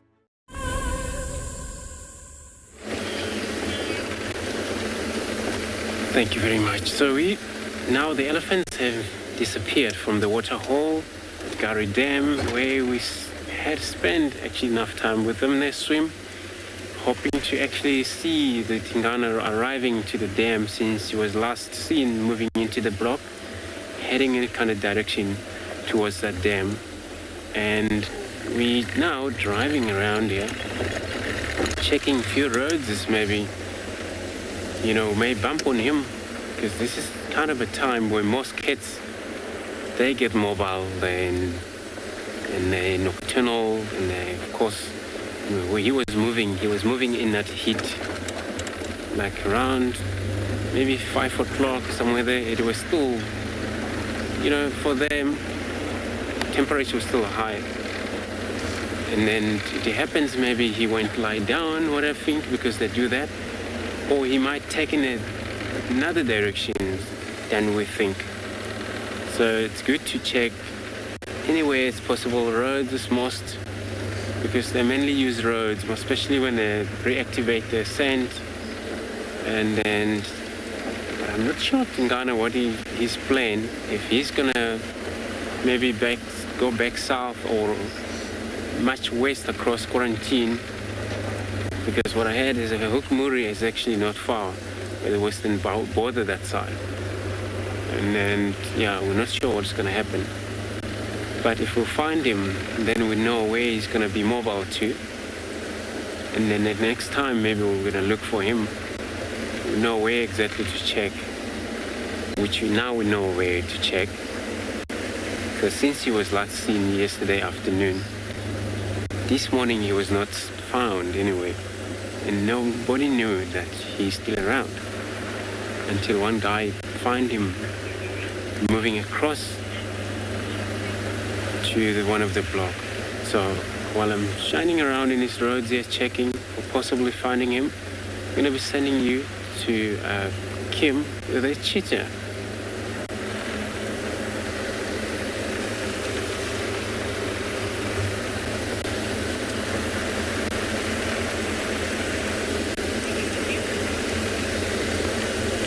So sorry about that. So yeah, this is our plan.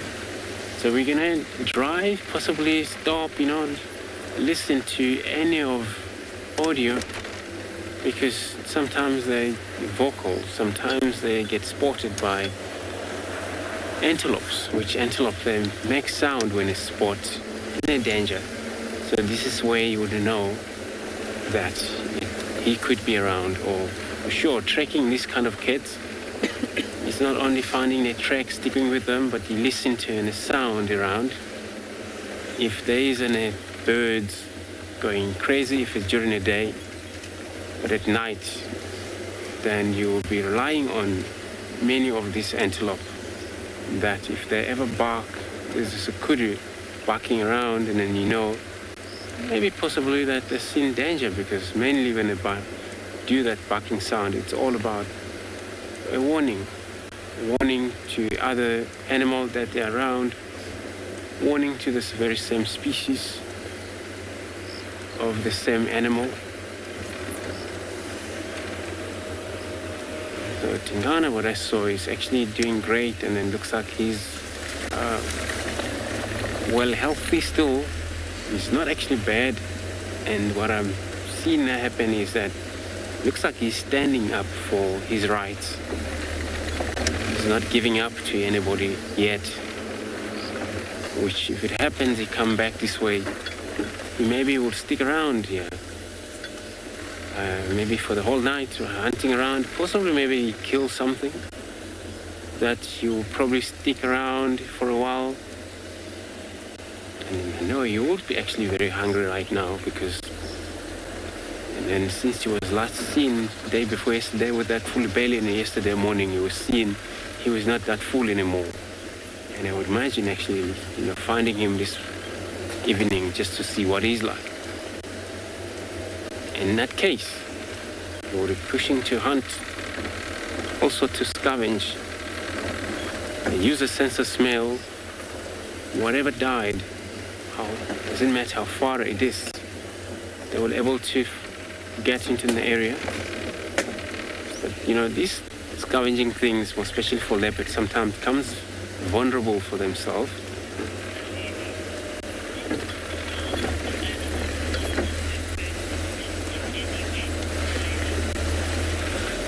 Nelly.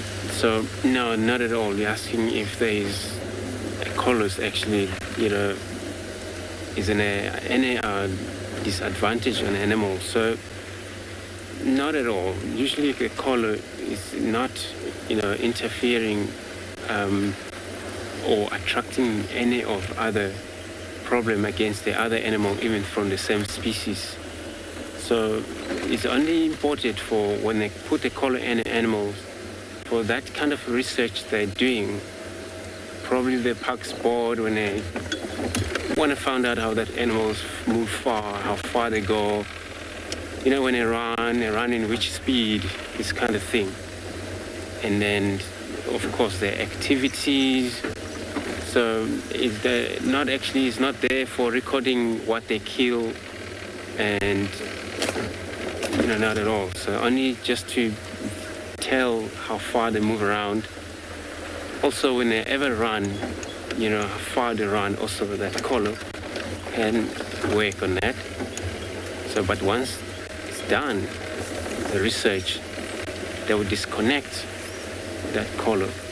Or sometimes if that animal sometimes was doubted somehow, where some animal there is a disease take places, more especially cats, where some of them they carry this type of disease, which is TB, and then it's that they have to do that. They have to collar the animal, and then make sure when they collar that, they'll keep on track on see where it is. So for the next time, they need to doubt it again and give medication, which is easy for them.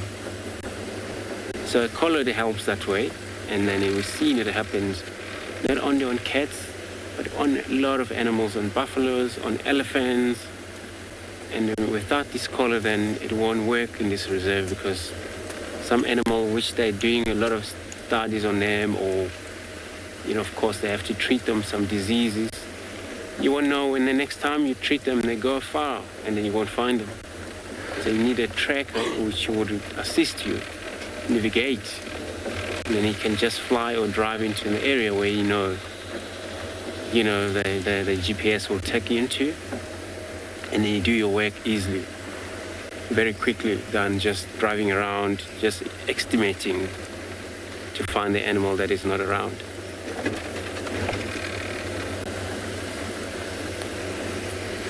So, and then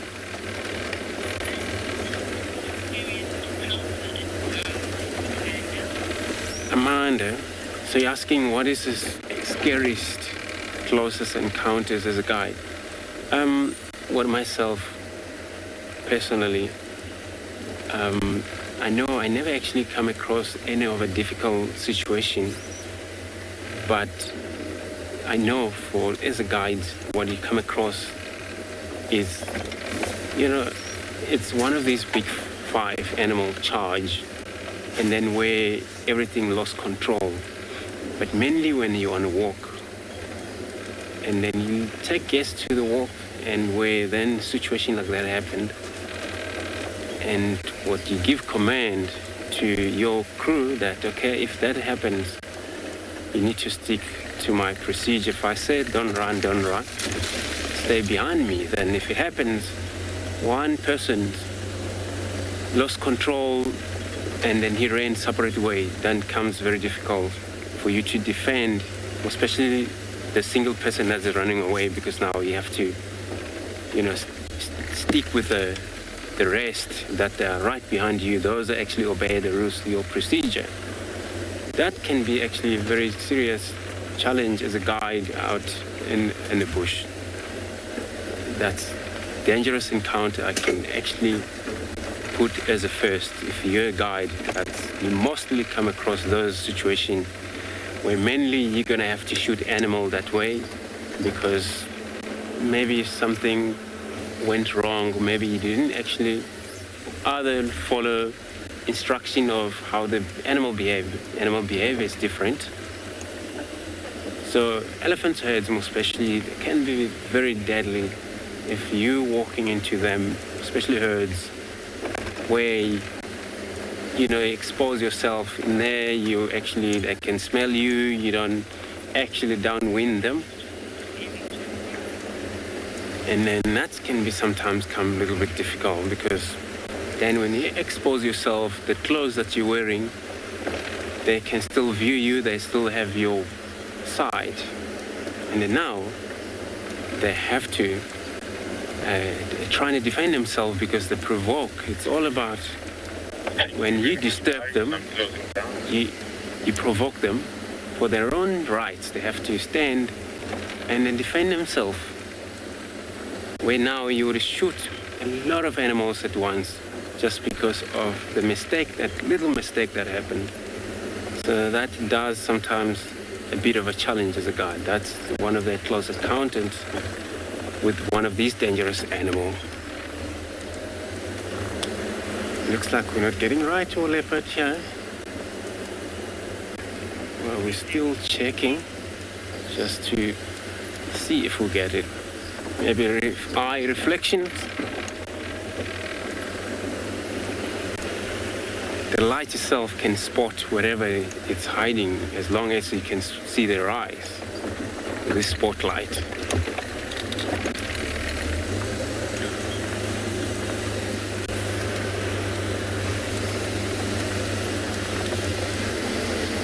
Just to stop if I could actually listen to any audio here.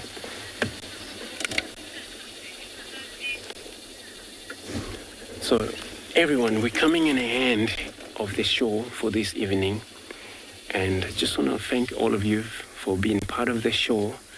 And then tomorrow again we'll be doing this. Tomorrow's time would be 5:30 Central African time, so for that and then tomorrow I'm hoping that you're all going to be there so that we'll meet again and we're able to enjoy the best of the safari drive. Good evening.